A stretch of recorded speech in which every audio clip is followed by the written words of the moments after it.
السلام عليكم ورحمة الله تعالى وبركاته. الحمد لله نحمده ونستعينه ونستغفره ونؤمن به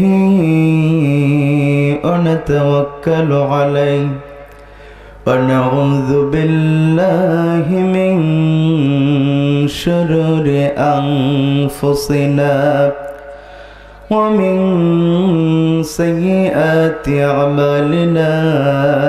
من يهده الله فلا مضل له ومن يضلل فلن تجد له وليا مرشدا. ونشهد أن لا إله إلا الله وحده لا شريك له. ونشهد أن سيدنا إمامنا قدوتنا حبيبنا طبيبنا وطبيب أرواحنا محمد صلى الله عليه وسلم الذي أرسله بالحق بشيرا ونذيرا وداعيا إلى الله بإذنه سراجا منيرا. فقد قال الله تعالى في كلامه المجيد فرقانه الحميد. সকলেই কণ্ঠকে উজাড় করে দিয়ে জোরে সোরে আওয়াজ দিয়ে আমার সাথে পড়ুন, আউযু বিল্লাহি মিনাশ শাইতানির রাজিম, বিসমিল্লাহির রহমানির রহিম। কুল ইন কুনতুম তুহিব্বুনাল্লাহা فاتبعوني يحببكم الله ويغفر لكم ذنوبكم والله غفور رحيم. قال النبي صلى الله عليه وسلم لا يؤمن أحدكم حتى أكون أحب إليه من والده وولده والناس أجمعين أو كما قال عليه الصلاة والسلام. إن الله وملائكته يصلون على النبي يا أيها الذين آمنوا صلوا عليه وسلموا تسليما. اللهم صل على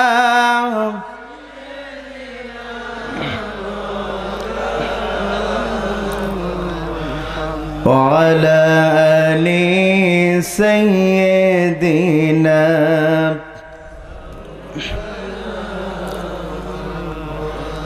তুমি আছো হৃদয়ের গভীরে,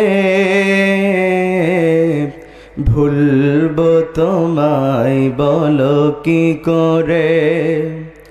তুমি আছো হৃদয়ের গভীরে, ভুলবো তোমায় বলো কি করে। দেখি নাই তোমারে কোনদিন, তবু আছো শরণে অমলিন। দেখি নাই তোমারে কোনদিন, তবু আছো শরণে অমলিন। তোমারি বিরহ ব্যথায় নিশীথের শেফালিরা ঝরে। তুমি আছো হৃদয়ের গভীরে, ভুলবো তোমায় বলো কি করে। আল্লাহুম্মা সাল্লি আলা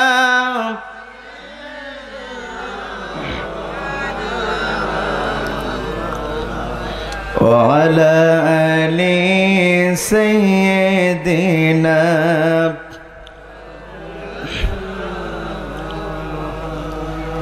তায়েফের কথা ভেবে কাঁদে শুধু দুনয়ন, এমন দরদি পেতে কাঁদে মন অনুক্ষণ। ওহুদের দাঁত ভাঙ্গা আহমদ যখন, লৌহু মাখা কিয়ামতে দাঁড়াবে তখন। জিহাদ না করে কিভাবে দেখাবে তুমি, জিহাদ না করে কিভাবে দেখাবে তুমি চাঁদ মুখ চেহারা রূপে অতুল। আল্লাহুম্মা সাল্লি আলা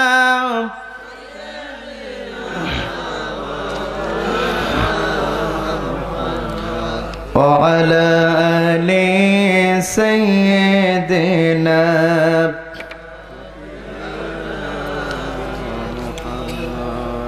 উপস্থিত আড়পাড়া সরকারি প্রাথমিক বিদ্যালয় ময়দানে আয়োজিত আজকের এই সপ্তম বার্ষিকী 3 দিন ব্যাপী ঐতিহাসিক তাফসিরুল কোরআন মাহফিলের সম্মানিত সভাপতিদ্বয় জনাব মোহাম্মদ আবুল কালাম বিশ্বাস ও মোহাম্মদ ইউসুফ মালিতা, আল্লাহ উভয় সভাপতিকে সেহাতে কুল্লিয়া হায়াতে তৈয়্যিবা দান করুন। আমরা বলি আমিন।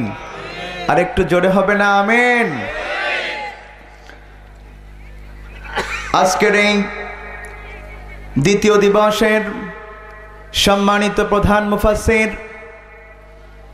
গোটা বাংলাদেশের তাওহীদি জনতার হৃদয়ের স্পন্দন, বিশিষ্ট ইসলামী চিন্তাবিদ ও মুফাসসির কোরআন জনাব হযরত মাওলানা মোল্লা নাজিমউদ্দিন সাহেব, এছাড়া মঞ্চ এবং মঞ্চের সামনে উপবিষ্ট মুসলিম উম্মার রাহবার হাজারাত উলামায়ে কেরাম, তুলাবায়ে ইলম, হাফেজে কোরআন, হাদিউল হারামাইন, পর্দার অন্তরালে অবস্থানরত সম্মানিত মা ও বোনেরা, আমার সামনে উপবিষ্ট বিভিন্ন এলাকা থেকে আগত ইসলাম প্রিয় তাওহীদি জনতা এবং এই মাইকের আওয়াজ যত জনের কানে যাচ্ছে সকলকে উদ্দেশ্য করে আলোচনার শুরুতে আবারও ফরমালি সালাম জানাচ্ছি, আসসালামু আলাইকুম ওয়া রাহমাতুল্লাহ।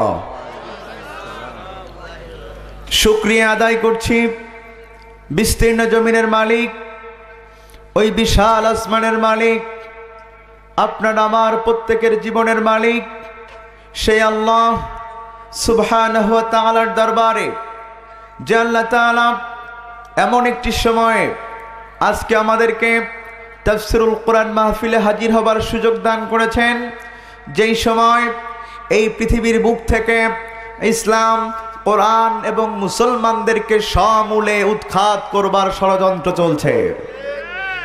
এমন একটি সময়ে যে আল্লাহ তাআলা ইসলামের পক্ষের শক্তি হয়ে কোরআনুল কারীমের মাহফিলে আসবার সুযোগ দান করলেন, সে আল্লাহ তাআলার শুকরিয়া আদায় করছি। জোরে সোরে হৃদয়ের সমস্ত ভালোবাসা নিংড়ানো আওয়াজ দিয়ে শরীরের সমস্ত শক্তিকে একত্রিত করে আকাশ বাতাস মুখরিত করে সকলে মিলে সমস্বরে পড়ছি আলহামদুলিল্লাহ। সম্মানিত ভাইরা, মুসলমান সংখ্যায় কম হলেও মুসলমানের আওয়াজ কখনো কম হয় না, কথা কোন ঠিক কিনা? এই মুসলমান তো সেই মুসলমান। হিন্দু অধ্যুষিত এলাকা ছিল বাংলাদেশ, ক্ষমতায় ছিল লক্ষণ সেন। এই দেশে যখন ইখতিয়ার উদ্দিন মোহাম্মদ বিন বখতিয়ার খিলজি 18 জন লোক নিয়ে ঢুকেছিলেন, নারায়ে তাকবীরের স্লোগান দিয়েছিলেন, লক্ষণ সেনের গোষ্ঠী পিছনের দরজা দিয়ে পালাইতে বাধ্য হয়েছিল, কতক্ষণ ঠিক না বটে? সেই মুসলমান আওয়াজ আসতে হবে নাকি জোরে হবে? বিশ্বাস করুন, আল্লাহর নামের আওয়াজ, আল্লাহর নামের স্লোগান মুসলমান হওয়ার পরেও সকলের কপালে জুটে না, কতক্ষণ ঠিক না বেঠে? দুনিয়াবি স্বার্থের কারণে অনেকে আওয়াজ দিতে পারে না, আবার অনেকে আওয়াজ দেওয়ার কারণে লাঞ্ছিত হয়। এখন সুযোগে আছে একটু আল্লাহর নাম করবার, সুতরাং আল্লাহর নাম আসতে হবে নাকি জোরে? একটু সবাই মিলে চিৎকার করে আওয়াজ দিয়ে পড়ছি আলহামদুলিল্লাহ। বিশ্বাস করুন মুসলমান, বান্দার কণ্ঠে আল্লাহ তার নিজের প্রশংসা শুনতে অনেক বেশি ভালোবাসেন বলেই এই বান্দাকে আল্লাহ তাআলা আশরাফুল মাখলুকাত করে এই দুনিয়াতে পাঠিয়েছেন, কথা কোন ঠিক কিনা? এজন্যে আমরা যখন যেখানে থাকব দুনিয়ার নেতাদের প্রশংসা করে দুনিয়ার কামিয়াবি আখিরাতের কামিয়াবি আপনি পাবেন না। দুনিয়ার কোন পীর সাহেবের সারাদিন খেদমত করে সারাদিন প্রশংসা করে দুনিয়া আখিরাতের কামিয়াবি আপনি পাবেন না। কিন্তু আল্লাহকে মন থেকে একবার ডাকেন, দুনিয়ার সকল সাফল্য আল্লাহ আপনার কাছে দাঁড় করিয়ে দিবেন। এজন্যে আমরা সব সময় প্রশংসা করব কার? বিশ্বাস করুন মুসলমান, আমরা যেই পরিমাণ আমাদের নেতাদের প্রশংসা করি, আমার হুজুরের প্রশংসা করি, আমার প্রিয় ব্যক্তিদের প্রশংসা করি, তার 10 ভাগের 1 ভাগ যদি আল্লাহর প্রশংসা করতে পারতাম, জান্নাত আমাদের জন্য ওয়াজিব হয়ে যেত। এজন্য আসুন আমরা আলোচনার শুরুতে একটু সবাই মিলে একটা আওয়াজ দিব, যাতে করে আশেপাশের ভাইয়েরা মাহফিলমুখী হয়। সবাই মিলে একটু জোরে সোরে বলেন তো আল্লাহু আকবার। দুরুদ এবং সালাম প্রেরণ করছে বিশ্ব মানবতার মহান আদর্শ, যিনি আমাদেরকে চিনিয়েছেন জান্নাতের পথ, যিনি আমাদেরকে দেখিয়েছেন হেদায়েতের পথ। আর এই জান্নাতের পথ, হেদায়েতের পথ দেখাতে যেই নবীর রহমত অবর্ণনীয় অত্যাচার নির্যাতন সহ্য করেছেন, যেই মানুষের কাছে দাওয়াত পৌঁছিয়েছেন, সেই মানুষ তার উপরে আঘাত করবার পরেও তিনি কোনো বদদোয়া না করে বরং হেদায়েতের দোয়া করেছেন। সেই সাইয়্যিদুল মুরসালিন খাতামুন নবিয়্যিন রাহমাতুল লিল আলামিন জনাবে মুহাম্মদুর রাসূলুল্লাহ সাল্লাল্লাহু আলাইহি ওয়াসাল্লাম আদম আলাইহিস সালাতু ওয়াস সালামের জামানা থেকে এ পর্যন্ত যত মুমিন মুমিনাত মুসলমান নরনারী দুনিয়া থেকে বিদায় নিয়েছেন, বিশেষ করে দ্বীনের জন্য যারা শাহাদাত বরণ করেছেন, তাদের সকলের রুহের মাগফিরাত কামনায়, জান্নাত কামনায় আমরা সকলে মিলে পড়ছি আল্লাহুম্মা আমিন। প্রিয় ভাইয়ের আমার, আল্লাহুম্মা আমিন বললে গুনাহ হয় নাকি সওয়াব হয়? বুখারীর বর্ণনায় ইমাম যখন বলবেন গায়রিল মাগদুবি আলাইহিম ওয়ালাদ-দাল্লিন, তখন তোমরা বলবা আমিন, কারণ ওই সময় ফেরেশতারা আমিন বলে। আর তোমাদের আমিনের সাথে যদি ফেরেশতাদের আমিন মিলে যায়, আমার আল্লাহ এত খুশি হন যে এই বান্দার আমিনটা মিলে যাবে ফেরেশতাদের সাথে, ওই বান্দার অতীত জীবনের সব সগীরা গুনাহকে আমার আল্লাহ মাফ করে দেন। এজন্য একটু আমিন জোরে হবে না ভাই? আমিন। প্রিয় ভাইয়ের আমার, আমি আপনাদের সামনে কোরআনুল কারীম থেকে অত্যন্ত পরিচিত একটা সূরা আমি আপনাদের সামনে পড়েছি। একটি সূরা থেকে আয়াত পড়েছি। এই আয়াতটি অধিকাংশ মানুষের জানাশোনা আছে, এখান থেকে কিছু মুখতাসার কথা বলার চেষ্টা করব ইনশাআল্লাহ। সকলে আমাকে সহযোগিতা করতে রাজি আছেন? একটু দোয়া করবেন। নিজের কোনো জ্ঞান নাই, এলেমের কোনো কিছু এখন অর্জন করতে পারি নাই, তারপরেও যেহেতু কোরআনের কথা বলবার জন্য বসেছি, যেন আল্লাহ তাআলা আজকে আয়াতের আলোকে কিছু কথা বলবার জন্যে সরাসরি আরশে আজিম থেকে আমার কণ্ঠনালীকে পরিচালিত করেন, বলি আমিন। প্রিয় ভাইয়েরা আমার, কথা বলবো কোরআন থেকে, কথা বলবো হাদিস থেকে। কারোর পক্ষেও কোনো কথা বলবো না, বিপক্ষেও কোনো কথা বলবো না। তাফসিরের আলোকে যেই কথাগুলো আসে সেই কথাগুলো বলবার চেষ্টা করব ইনশাআল্লাহ। প্রিয় ভাইয়েরা আমার, কোরআনুল কারীম এমন একটি গ্রন্থ এই মানব জাতির জন্যে, যদি কোনো মানুষ এই কোরআনুল কারীমকে তার ব্যক্তি জীবনে তার সকল পর্যায়ে মেনে নিতে পারে, আমার আল্লাহ তাআলা এত খুশি হন ওই মানুষগুলোর উপরে, আসমান এবং জমিনের মধ্যে যত ফাঁকা জায়গা রয়েছে আমার আল্লাহ পুরা ফাঁকা জায়গাটা তার রহমত আর বরকত দিয়ে ভরিয়ে দেন। আর একটু জোরে হবে না সুবহানাল্লাহ? আমার ভাইয়েরা, আল্লাহ তাআলা বলেন, ওয়ালাউ আন্না আহলাল কুরা আমানু ওয়াত্তাকাউ লাফাতাহনা আলাইহিম বারাকাতিম মিনাস সামাই ওয়াল আরদ। আল্লাহু আকবার। আমার আল্লাহ বলেন, যদি কোনো সমাজের মানুষেরা, যদি কোনো এলাকার মানুষেরা, যদি কোনো দলের মানুষেরা, যদি কোনো সম্প্রদায়ের মানুষেরা এই কোরআনকে মেনে নিয়ে ঈমান আর তাকওয়ার ভিত্তিতে জীবন চালাই, আমি আল্লাহ তাআলা এত খুশি হই, আসমান আর জমিনের মধ্যে যত ফাঁকা জায়গা রয়েছে পুরা ফাঁকা জায়গাটাকে আমি আমার রহমত আর বরকত দিয়ে পরিপূর্ণ করে দেই। ও মুসলমানেরা, এই আহাল কারাব, কারাব কোন গুণ অর্জন করলে কোরআনের আহাল হওয়া যাবে? আজকের এই কোরআনের মাহফিলে যারা হাজির হয়েছেন, এখানে সব দলের লোক খুঁজে পাওয়া যাবে। এখানে হয়তো আওয়ামী লীগের লোক, বিএনপির লোক, জামাত জাতীয় পার্টির লোক খুঁজে পাওয়া যাবে। এরা বাইরে নিজেদেরকে যেই দলের লোক পরিচয় দিক না কেন, এই মানুষগুলো যখন কোরআনের মাহফিলে হাজির হয় তখন আর দলীয় কোনো পরিচয় এদের জন্য থাকে না, তখন একটাই পরিচয় থাকে, আমরা সবাই হলাম কোরআনের কর্মী। কথা কোন ঠিক না বেটে? এখানে কেউ দাঁড়িয়ে বলবে না আমি অমুক দল করি, কেউ দাঁড়িয়ে বলবে না আমি পাওয়ারফুল লিডার, বরং সবাই বলবে আমি একজন মুসলমান। কোরআনের মাহফিলে যেমন সকল দলের লোক থাকে, কোনো গ্যাঞ্জাম লাগে না, কোনো সমস্যা তৈরি হয় না, কোনো কিছু হয় না, কারণ কোরআনের মাহফিলে যখন বসে তখন কোরআনকে মেনে নেয়। আর কোরআনকে যখন কোনো মানুষেরা মেনে নেয়, আল্লাহ যত খুশি হন ওই জায়গাটাকে আল্লাহ সুশৃঙ্খলা দিয়ে ভরিয়ে দেয়। সুবহানাল্লাহ বলবেন না? লক্ষ কোটি টাকা দিয়ে, জনপ্রতি 1 লক্ষ করে টাকা দিবেন, তাও সব দলের লোককে আপনি একটা ময়দানে আনতে পারবেন না কেবলমাত্র কোরআনুল কারীমের মাহফিল ছাড়া। আবার আপনি মসজিদগুলোতে চলে যান, একই মসজিদে নামাজ পড়ছে, ইমাম একটা দল করে, মুয়াজ্জিন একটা দল করে, ওই মুসল্লিরা এক একজন এক একটা দল করে, আছে না নাই? এত দল করে রে মুসলমান। আওয়ামী লীগের পাশে বিএনপির লোক দাঁড়িয়ে নামাজ পড়ে, বিএনপির পাশে জাতীয় পার্টির লোক দাঁড়িয়ে নামাজ পড়ে। আজ পর্যন্ত দলীয় কারণে কেউ কাউকে বলে নাই রে বেটা তুই এক দল করস, আমি আর একটা দল করি, আমার পাশে কেউ দাঁড়াতে পারবি না, এই কথা বলে না।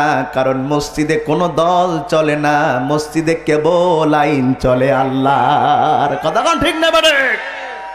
ও মুসলমানেরা, দেখা গেল একদিন মসজিদে এমপি সাহেব নামাজে দাঁড়ালেন, এমপি সাহেবের পাশে দেখা গেল একজন রিস্কাওয়ালা, যে সারাদিন রিস্কা চালিয়েছে, পুরা শরীরটা ঘামে তার ভরে গিয়েছে, শরীর দিয়ে ঘামের দুর্গন্ধ বের হচ্ছে। আমার ভাইয়েরা, এই লোকটা নামাজের জন্য ঢুকলো, এমপি সাহেবের পাশে দাঁড়ালো। এমপি সাহেব এমপি হতে পারে, যত ক্ষমতা তার থাক, কিন্তু এই কথা বলবার ক্ষমতা তার নাই, কোন রিস্কাওয়ালা আমার পাশে দাঁড়াতে পারবে না। কারণ মসজিদের মধ্যে এমপির মর্যাদা যা, রিস্কাওয়ালার মর্যাদা একই সমান। কথা কোন ঠিক না বলে? ওই মসজিদের মধ্যে যদি কোনো পাওয়ারফুল ব্যক্তি বলে আমার পাশে কোনো রিস্কাওয়ালা নামাজ পড়তে পারবে না, মসজিদের মুসল্লিরা বলে বেটা তুই যত বড় নেতা বের হয়ে যা, মসজিদে কোনো নেতাগিরি চলে না। কথা কোন ঠিক না বেঠে? ও মুসলমানেরা, একই ভাবে যেমন মসজিদের মধ্যে দলীয় চিন্তাকে ভুলে যে, কোরআনের মাহফিলে দলীয় চিন্তাকে ভুলে যে যেমন একতাবদ্ধ হলে সেখানে শান্তি আসে, দুনিয়ার সকল পর্যায়ে দলীয় চিন্তা ভুলে যে মুসলমান পরিচয় দিলে কোনো অশান্তি দুর্নীতি থাকে না। কথাক্ষণ ঠিক না বেঠিক? আমার ভাইয়েরা, কেমনে থাকে না তাকিয়ে দেখুন। ইসলামের প্রথম খলিফা নাম কি? চিনেন না আপনারা? বোধহয় চিনেন। আমি এক মাহফিলে বললাম আবু বকরকে চিনেন নাকি? এক মুরব্বী খাড়ায় কয় চিনি না মানে আমার বাড়ির পাশে বাড়ি। ও মনে করতেছে ওর গ্রামের আবু বকর হবে, কি কোন?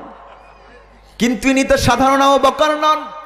এই কুরআনুল কারীমের মধ্যে আল্লাহ রাসূলের লাখো লাখো সাহাবী ছিলেন, কিন্তু কোন সাহাবীকে আমার আল্লাহ তাআলা সাহাবী বলে স্বীকৃতি দেন নাই কোরআনের মধ্যে, কেবলমাত্র আবু বকর রাদিয়াল্লাহু তাআলা আনহু ছাড়া। সুবহানাল্লাহ বলবেন না? জলিল কদর সাহাবী, ইনি যখন খলিফা হয়েছিলেন, ও মুসলমানেরা, মাত্র 2 বছর 8 মাস মতো তিনি ক্ষমতায় ছিলেন। কতদিন বলেন? একটু আওয়াজ দিলে কি গুনাহ হবে নাকি? একটু সবাই মিলে বলেন কতদিন ছিলেন? তার যখন ক্ষমতা চালানো 2 বছর হয়ে গেল, একদিন তিনি রাজপ্রাসাদে বসে আছেন। ওই রাজপ্রাসাদগুলো বর্তমান সময়ের রাজপ্রাসাদ ছিল না রে ভাই, এমন একটা রাজপ্রাসাদ ছিল জনগণের জন্য 24 ঘন্টা ওই প্রাসাদ খোলা থাকতো। কথা কোন ঠিক কিনা আমার ভাইয়েরা? ওই রাজপ্রাসাদে ঢোকার জন্য কোনো অ্যাপয়েন্টমেন্ট লেটার লাগতো না, কোনো নেতাকে ধরা লাগতো না, কোনো ভায়া মিডিয়া লাগতো না। যখনই যেত তখনই খোলা থাকতো, আর তখনই খলিফা সাক্ষাৎ দিতেন। সুবহানাল্লাহ বলবেন না? আমার ভাইয়ারা, বসে আছেন তিনি তার দরবারে। এবার সেই দরবারে প্রবেশ করলেন আল্লাহ রাসূলের আর একজন প্রিয় সাহাবী, নাম তার হলো ওমর রাদিয়াল্লাহু তাআলা আনহু। মুখটা তার কালো। বলেন তো দেখি, এই মুখটা যদি কারোর কালো থাকে বোঝা যায় কিন্তু এই মানুষটা এখন কষ্টের মধ্যে আছে। যদি কারোর মুখের মধ্যে হাসি হাসি ভাব থাকে তাহলে মানুষ বুঝে ওই মানুষটি এখন আনন্দে আছে। কারণ হলো face is the mirror of mind. এই চেহারাটা হলো আয়নার মতো। আয়না সামনে ধরলে যেমন আপনার মুখের মধ্যে কোন কোন দাগ আছে, কি অবস্থায় আছে বোঝা যায়, তেমনি মুখ দেখলে পরে আপনার পুরা শরীরটা কোন অবস্থায় আছে বোঝা যায়। ঠিক কিনা বলেন? ঠিক কিনা বলেন? আমার ভাইয়েরা, মুখটা কালা কেন জিজ্ঞাসা করলেন আবু বকর। হযরত ওমর বলে, ও আবু বকর, আজ 2 বছর হয়ে গিয়েছে তুমি ক্ষমতায়। এই 2 বছর তুমি যখন খলিফার দায়িত্ব পালন করছো, খেলাফতের দায়িত্ব পালন করছো, সেই 2 বছর ধরে আমি ইসলামী রাষ্ট্রের প্রধান বিচারপতি হিসাবে দায়িত্ব পালন করছি। অনেকে বলে মোল্লাদের কাজ হলো মসজিদের নামাজ পড়ানো। না না না, বরং মোল্লাদের কাজ হলো মসজিদ থেকে সারা পৃথিবী পরিচালনা করা। কথা কোন ঠিক না বেঠে? মোল্লাই তো একমাত্র মোল্লারাই পারে। কোরআনের জ্ঞান যাদের মধ্যে আছে তারাই পারে কোরআন দিয়ে সমাজ চালাতে, বিশ্ব চালাতে। আর কোরআনের জ্ঞান যাদের মধ্যে নাই, ওরা হাজার জ্ঞানী হতে পারে কিন্তু কোরআন না জানার কারণে মানুষকে কখনো শান্তি দিতে পারে না। কথা কোন ঠিক না বেঠে? কারণ দুনিয়ার তন্ত্রমন্ত্র দিয়ে মানুষের দেখানো পথের মধ্যে কিয়ামত পর্যন্ত মানুষের হৃদয়ে শান্তি আনা সম্ভব নয় যতক্ষণ কোরআনী মতবাদ জমিনে কায়েম না হয়ে যায়। কথা কোন ঠিক না বেঠে? প্রিয় ভাইয়ের আমার, বলে তোমার মন খারাপ কেন? উমর বলে যে 2 বছর আমি এই ইসলামী বিশ্বের, ইসলামী রাষ্ট্রের প্রধান বিচারপতি, গেল 2 বছরে কোনো মানুষ আমার কাছে কোনো মামলা নিয়ে হাজির হয় নাই। সুবহানাল্লাহ বলবেন না? সুবহানাল্লাহ বলবেন না? আমার বাংলাদেশে বর্তমানে যেই পরিমাণ মামলা পেন্ডিং রয়েছে, যদি আজ থেকে কোর্টে আর কোনো মামলা নেওয়া না হয়, যদি মামলা নেওয়া বন্ধ করা হয়, তারপরেও যেই মামলাগুলো রয়েছে এই মামলাগুলো শেষ তুলতে আগামী 100 বছরের প্রয়োজন হবে। কথা কয় না? কেন? কেন? মুসলমান তো কম না, 90%। কথা কয় না? আলেম উলামা তো কম নাই, ঘরে ঘরে। তাফসীর মাহফিল তো কম নাই, 3 দিন 7 দিন 12 দিন 15 দিন 19 দিন ব্যাপী পর্যন্ত মাহফিল এই জমিনে রয়েছে। এত মাহফিল, এত আলেম ওলামা, এত জনগণ, এত তাফসীর মাহফিল। দুর্ভাগ্য আজকে স্বাধীনতার পর থেকে 46 বছর ওয়াজ করতে করতে হুজুরদের মুখ বন্ধ হয়ে গেল, তারপরেও জুতা চুরি মসজিদ থেকে বন্ধ হলো না। তার মানে বোঝা গেল ওয়াজ আছে, আলেম আছে, জনগণ আছে, কিন্তু কোরআনের আইন বাস্তবায়ন নাই। যতদিন কোরআনের আইন বাস্তবায়ন না হবে, হাজার ওয়াজ করতে করতে আমি যদি এখানে আজকে 5 ঘন্টা পর্দার উপরে বয়ান করি, আগামীকাল থেকে মনে হয় বাংলাদেশে কোনো মেয়ার বেপর্দা থাকবে না। কেন? মুখের কথায় কাজ হয় না। কাজ হতে গেলে বর্তমান সময়ে আইনের প্রয়োজন হয়। কথা কোন ঠিক না ঠিক? 15 ঘন্টা 20 ঘন্টা নয়, 15 বছর নয়, 15,000 বছর শুধু বয়ান করবা, কিন্তু আইন যদি না হয় ওই বয়ান জাতির জন্য কোনো উপকার বয়ে আনতে পারে না। কথা কোন ঠিক না ঠিক? এবার আমার ভাইয়েরা, চলে গেল 2 বছর, কোন লোক মামলা নিয়ে আসলো না। এবার আবু বকর বলে, ওমর রে, আমার মনে হয় তুমি একটু রাগী মানুষ, আমার মনে হয় তোমার একটু রাগ বেশি হবার কারণে মানুষ তোমার কাছে মামলা আনতে সাহস পায় না। হযরত ওমর বলে, আবু বকর, না না না, আমার রাগ আছে কিনা সেই জন্য মামলা আসে না তা নয়, বরং মামলা এই জন্য আসে না, আপনি এই 2 বছরে মানুষের মধ্যে কোরআনের জ্ঞান, ইমানি চেতনা, তাকওয়ার চেতনা, ইসলামী আইন দিয়ে এমন ভাবে ঢুকিয়ে দিয়েছেন, এই মানুষ এখন আর রবের ভয় করে না, এই মানুষ এখন রবের ভয় করে সকল অন্যায় থেকে বেঁচে থাকে। কথা কোন ঠিক কিনা? যে ইমানি চেতনা, যে তাকওয়ার বীজ আপনি জনগণের মধ্যে কোরআন প্রতিষ্ঠার মাধ্যমে আপনি ঢুকিয়ে দিয়েছেন, এই চেতনা যতদিন থাকবে ততদিন এই বিশ্ব পরিচালনা করবার জন্য কোনো প্রশাসনের প্রয়োজন হবে না। ওর হৃদয় ওকে বলে দিবে এই কাজ করতে হবে না, এই কাজ করা যাবে না। প্রয়োজন হলো ইসলামী আইন বাস্তবায়নের মাধ্যমে মানুষকে ঈমান আর তাকওয়ার মাধ্যমে ঢুকিয়ে দেয়া। কথা কোন ঠিক না ঠিক?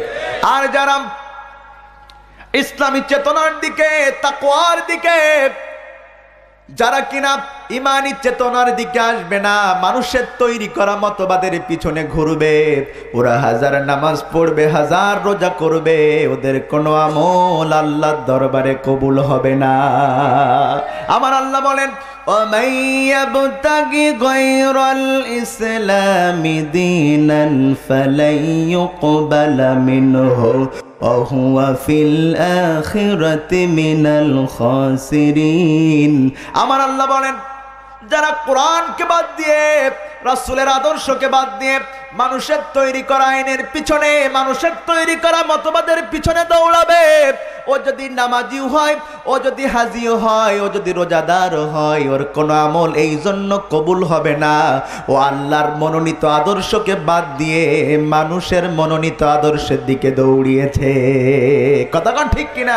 আল্লাহ একটা জিনিস আপনাকে দিলেন, আপনি সেই জিনিসটিকে ইগনোর করে অন্য মানুষের দেয়া জিনিস কিনলেন, তার মানে স্পষ্ট আল্লাহটা পছন্দ করলেন না, করলেন মাখলুকেরটা, তার মানে আপনি স্পষ্ট মুশরিকের ব্যাপারে কোনো সন্দেহ নাই। আর যে হবে মুশরিক, তার কোনো আমল আল্লাহর দরবারে কবুল হতে পারে? কথা বলেন, পারে? এই জন্য আমার ভাইয়েরা, ফিরে আসতে হবে কোরআনের দিকে। রাজি আছেন না নাই? সবাই রাজি আছেন না নাই? বললাম একটু মূল আলোচনার দিকে ঢোকার চেষ্টা করি, যেহেতু আমার পরে এখনো মেহমান কথা বলবেন, সময়ও সংক্ষেপ হবে, এর মধ্যে তাফসির শেষ করবার জন্য হলেও আমাকে মূল আলোচনায় ঢুকতে হবে। কারণ আমি তো ছোট মানুষ, আমার মতো লাখো বছর ধরে কোরআনের তাফসির করবে, কোনো দিনের মজা ফুরাবে না, কোনো দিনের আলোচনা শেষ হবে না। কথা কোন ঠিক না বেঠিক? ও মুসলমানেরা, এখানে অনেক মানুষ আমি দেখতে পাচ্ছি যাদের দাড়িগুলো পেকে সাদা হয়ে গিয়েছে, যাদের বয়স 60 বছর 70 বছর হয়ে গিয়েছে। এই মানুষগুলা যখন জীবনের শুরু থেকে নামাজ পড়তো, আর 40 বছর নামাজ পড়েছে, 50 বছর নামাজ পড়েছে, এক ইমামের পিছনে নামাজ পড়ছে, প্রতিদিন ইমাম সূরাতুল ফাতিহা দিয়া নামাজ পড়ায়, এক ইমাম পড়িয়ে যাচ্ছে, একই মুসল্লি পড়ছে। আজকে 50 বছর পার হয়ে গিয়েছে, কিন্তু এমন কোন নজির খুঁজে পাওয়া যাবে না কোন মুসল্লি ইমাম সাহেব কাজ পর্যন্ত এই কথা বলে নাই, হুজুর প্রতিদিন একই সূরা দিয়ে নামাজ পড়ান, ভালো লাগে না, আজ একটু অন্য সূরা দিয়ে নামাজ পড়ান। এমন কোন ইতিহাস কি বাংলার জমিনে আছে নাকি? কেন নয়? এই কোরআন এমন একটা আযীব কিতাব, যদি আপনি এর তেলাওয়াত করেন কোনদিন মানুষের কাছে অরুচিকর হবে না। কথা কোন ঠিক না বেটে? অন্যদিকে একটি গান যখন খুব বেশি পপুলারিটি পায়, খুব বেশি জনপ্রিয়তা পায়, দেখবেন সেই গানটা হাটে ঘাটে মাঠে বিভিন্ন জায়গায় চলতে থাকে। রে মুসলমান, আপনারা বলেন যে এই গানটা এত জনপ্রিয় হয়, একদিন যায়, 2 দিন যায়, 2 মাস যায়, 1 বছর পরে ওই গানটা মানুষ দূরে থাক, কুত্তায়ও আর শুনে না। কথা কোন ঠিক না বেটে? কিন্তু মুসলমানেরা, একটি গান কত প্রিয় গান, সেই গানটা 1 বছর পরে মানুষ দূরে থাক, কুত্তায় শুনে না। আর একটি একই সূরা লাখো মানুষ তেলাওয়াত করছে, কোটি মানুষ কোটিবার তেলাওয়াত করছে, মজা তো কমছেই না বরং বাড়ছে। সুবহানাল্লাহ বলবেন না? অথচ মুসলমানেরা, যেই কোরআন আপনার আমার মনে আত্মিক শান্তি দেয়, যেই কোরআন আপনাকে আমাকে আল্লাহমুখী করে, যেই কোরআন আপনাকে আমাকে সম্মানিত করে, আজকে সেই কোরআন পৃথিবীর বুকে আর সম্মানিত অবস্থায় নাই। কথা কোন ঠিক কিনা? যেই কোরআনের কারণে আপনি আমি সম্মানিত, আজকে সেই কোরআনকে আমরা যথাযোগ্য জায়গাতে সম্মান দিতে পারছি না। ঠিক কিনা বলেন? এবার আসুন প্রিয় ভাইয়েরা আমার, সেই কোরআনুল কারীম এত আযীব কিতাব যেটা, সেটা থেকে যে আয়াত পড়েছি, এই আয়াতের আলোচনা এর আগেও আপনারা অনেক শুনেছেন, আজকেও শুনবেন। আসলে একই আয়াত একই হুজুর আলোচনা করবেন, এক এক ফুলের এক এক মধু, এক এক ফুলের এক এক সুগন্ধি হয়ে বের হয়ে যাবে। কথা কোন ঠিক না বেটে? এবার আসুন আমার ভাইয়ারা, আমি আপনাদের সামনে যে আয়াতটি পড়লাম কোরআনুল কারীমের 3 নম্বর সূরা, সূরাটির নাম হলো সূরা আলে ইমরান। এই সূরাটি কোরআনুল কারীমের 3 নম্বর পারাতে অবস্থিত। মুসলমানেরা, আর যে আয়াতটি পড়লাম, এই আয়াতটি এই সূরার 31 নম্বর আয়াত। এবার বলেন সূরাটির নাম কি? সবাই বলেন কয় নম্বর সূরা? আর আমি কয় নম্বর আয়াতটা তেলাওয়াত করলাম? এবার আসুন মুসলমানেরা, কেন আমি এই আয়াতকে তেলাওয়াত করলাম, কেন তেলাওয়াত করলাম? ও মুসলমানেরা, 1500 বছর আগে এই আয়াতটা কিন্তু খালি খালি আল্লাহ নাজিল করেন নাই। ওই সময় আমার নবী কোনো একটা সমস্যার মধ্যে পড়েছিলেন, আর ওই সমস্যার সমাধান করবার জন্যে আমার আল্লাহ তাআলা এই আয়াতকে নাজিল করেছিলেন। কথা কোন ঠিক কিনা? একই সমস্যা আজকে সারা পৃথিবীর মুসলমানদের মধ্যে রয়েছে। যদি সেই সমস্যার সমাধান পেতে হয়, এই আয়াতের দিকে ফিরে আসতে হবে। কথা কোন ঠিক না বেটে? সুতরাং 1500 বছর আগে এই তাফসির হয়েছিল মদিনার জিন্দেগিতে, মদিনা স্টাইলে, আর 1500 বছর পরে এই আয়াতের তাফসির হবে বাংলাদেশ স্টাইলে। কথা কয় না? কারণ এটা তো শুধুমাত্র শুনতে মজা লাগবার জন্য আমরা করতেছি না। আমাদের জীবনের সমস্যা, ভুল ত্রুটিগুলো আয়াতের আলোকে সংশোধিত করে জীবনটা সুন্দর করে চালাবার জন্যই কিন্তু আমরা আলোচনা করতেছি। ঠিক কিনা বলেন? এবার আসুন মুসলমান, আজ পৃথিবীর মুসলমান দ্বিধা বিভক্ত। এক মুসলমানের সাথে আর এক মুসলমানের মিল নাই, এক পীর সাহেবের সাথে আর এক পীর সাহেবের মিল নাই, এক দলের সাথে আর এক দলের মিল নাই। কেউ কাউকে দেখতে পারে না, কিন্তু সবাই নিজেকে হক এবং সহি দাবি করে। কথা কয় না? একটু আওয়াজ দিতে হবে, পারবেন না? কেউ নিজেকে বাতিল বলে না, সবাই মনে করে সহি। আজকে হাজারো দল উপদল, হাজারো মুসলমানদের মধ্যে বিভক্তি, সবাই দাবি করছে আমি সহি, কিন্তু কোরআন বলে সবাই সহি হবে না, সহি হবে মাত্র একটি। কথা কোন ঠিক না বেঠে? আজকে এই আয়াতের আলোকে মুসলিম উম্মাহকে একতাবদ্ধ করবার জন্য, সহি ইসলামকে চেনবার জন্য যদি আলোচনার তাফসীর করা হয় আয়াতটির, মুসলমানদের জন্য অবশ্যই যদি কেউ এই চিন্তা করে আলোচনা শুনে যে আলোচনাটা আমার জন্য হেদায়েতের পথ হবে, তাহলে আশা করা যায় এই আলোচনা তার জন্য হেদায়েতের পথ দেখিয়ে দিতে পারে। কথা কোন ঠিক না বেঠিক? এবার আসুন মুসলমানেরা, আয়াতের প্রেক্ষাপট এবং বাংলাদেশ নিয়ে একটু মিলাই। আমার ভাইয়েরা, বদরের যুদ্ধ হয়ে গেল। আল্লাহ রাসূল বদরের যুদ্ধ করলেন মদিনা থেকে। মদিনা থেকে বদরের যুদ্ধ যখন হয়ে গেল, ওই মদিনাতে যারা কিনা ছিল ইহুদি, যাদের সাথে আল্লাহ রাসূলের সম্পর্ক হয়েছিল, মদিনায় যাবার পরে সম্পর্কটা হলো কেমন? চুক্তি করা হলো, এই চুক্তি কেউ ভঙ্গ করতে পারবে না। কিন্তু দেখা গেল বদর যুদ্ধের পরে সমস্ত ইহুদিরা মিলে চুক্তিকে ভঙ্গ করে মুসলমানদেরকে শেষ করবার চেষ্টা করলো। যেমনি ভাবে আজ সারা পৃথিবী চুক্তিবদ্ধ হয়েছে জাতিসংঘের সাথে, কিন্তু জাতিসংঘ মুসলমানদের চুক্তির সাথে বেঈমানি করে সারা পৃথিবীর মুসলমানদেরকে হত্যা করবার জন্য লাইসেন্স দিয়েছে আমেরিকাকে। কথা কোন ঠিক না বেঠিক? একই রকম চুক্তি সেই সময় করা হলো, যেই চুক্তিতে মদিনার বিভিন্ন ইহুদি, বিভিন্ন খ্রিস্টানদের দল যেমন ছিল, মুসলমানেরাও তেমন ছিল। লক্ষ্য ছিল মদিনাকে একটি সুন্দর রাষ্ট্র পরিণত করব। একই রকম চুক্তি হলো বর্তমান জাতিসংঘে। তার মধ্যে ইহুদিরাও আছে, খ্রিস্টানেরাও আছে, মুসলমানেরাও আছে। কিন্তু ইহুদির বাচ্চারা, খ্রিস্টানের বাচ্চারা গোপনে গোপনে ওই সমস্ত চুক্তিগুলাকে ভঙ্গ করে আজকে আরাকান, ফিলিস্তিনে, কাশ্মীরে মুসলমানদেরকে মারার জন্য জাতিসংঘের আড়ালে আইন করে মুসলমানদের মারার টেন্ডার দিয়েছে। কথা কোন ঠিক কিনা? এজন্য চিনতে হবে তখনকার ইহুদি খ্রিস্টানদের যেই চেহারা ছিল, বর্তমান ওদের উত্তরসূরিদের একই চেহারা সারা পৃথিবীর বুকে। কথা কোন ঠিক কিনা? তৎকালীন সময়ে ইসলাম বিরোধীদের যেই চেহারা ছিল, এখন যদি আয়াতের আলোকে মেলানো যায় দেখতে পারবেন বর্তমান ওদের উত্তরসূরিরাও একই চেহারা নিয়ে মুসলমানদের বিরুদ্ধে লেগে পড়েছে। কথা বুঝতে পারছেন কিনা? সুতরাং আজকে চিনে নিতে হবে কারা ওই ইহুদিদের মতো চুক্তি ভঙ্গ করছে মুসলমানদের সাথে, আর কারা মুসলমানদের পক্ষে কাজ করতে পারবেন ইনশাআল্লাহ।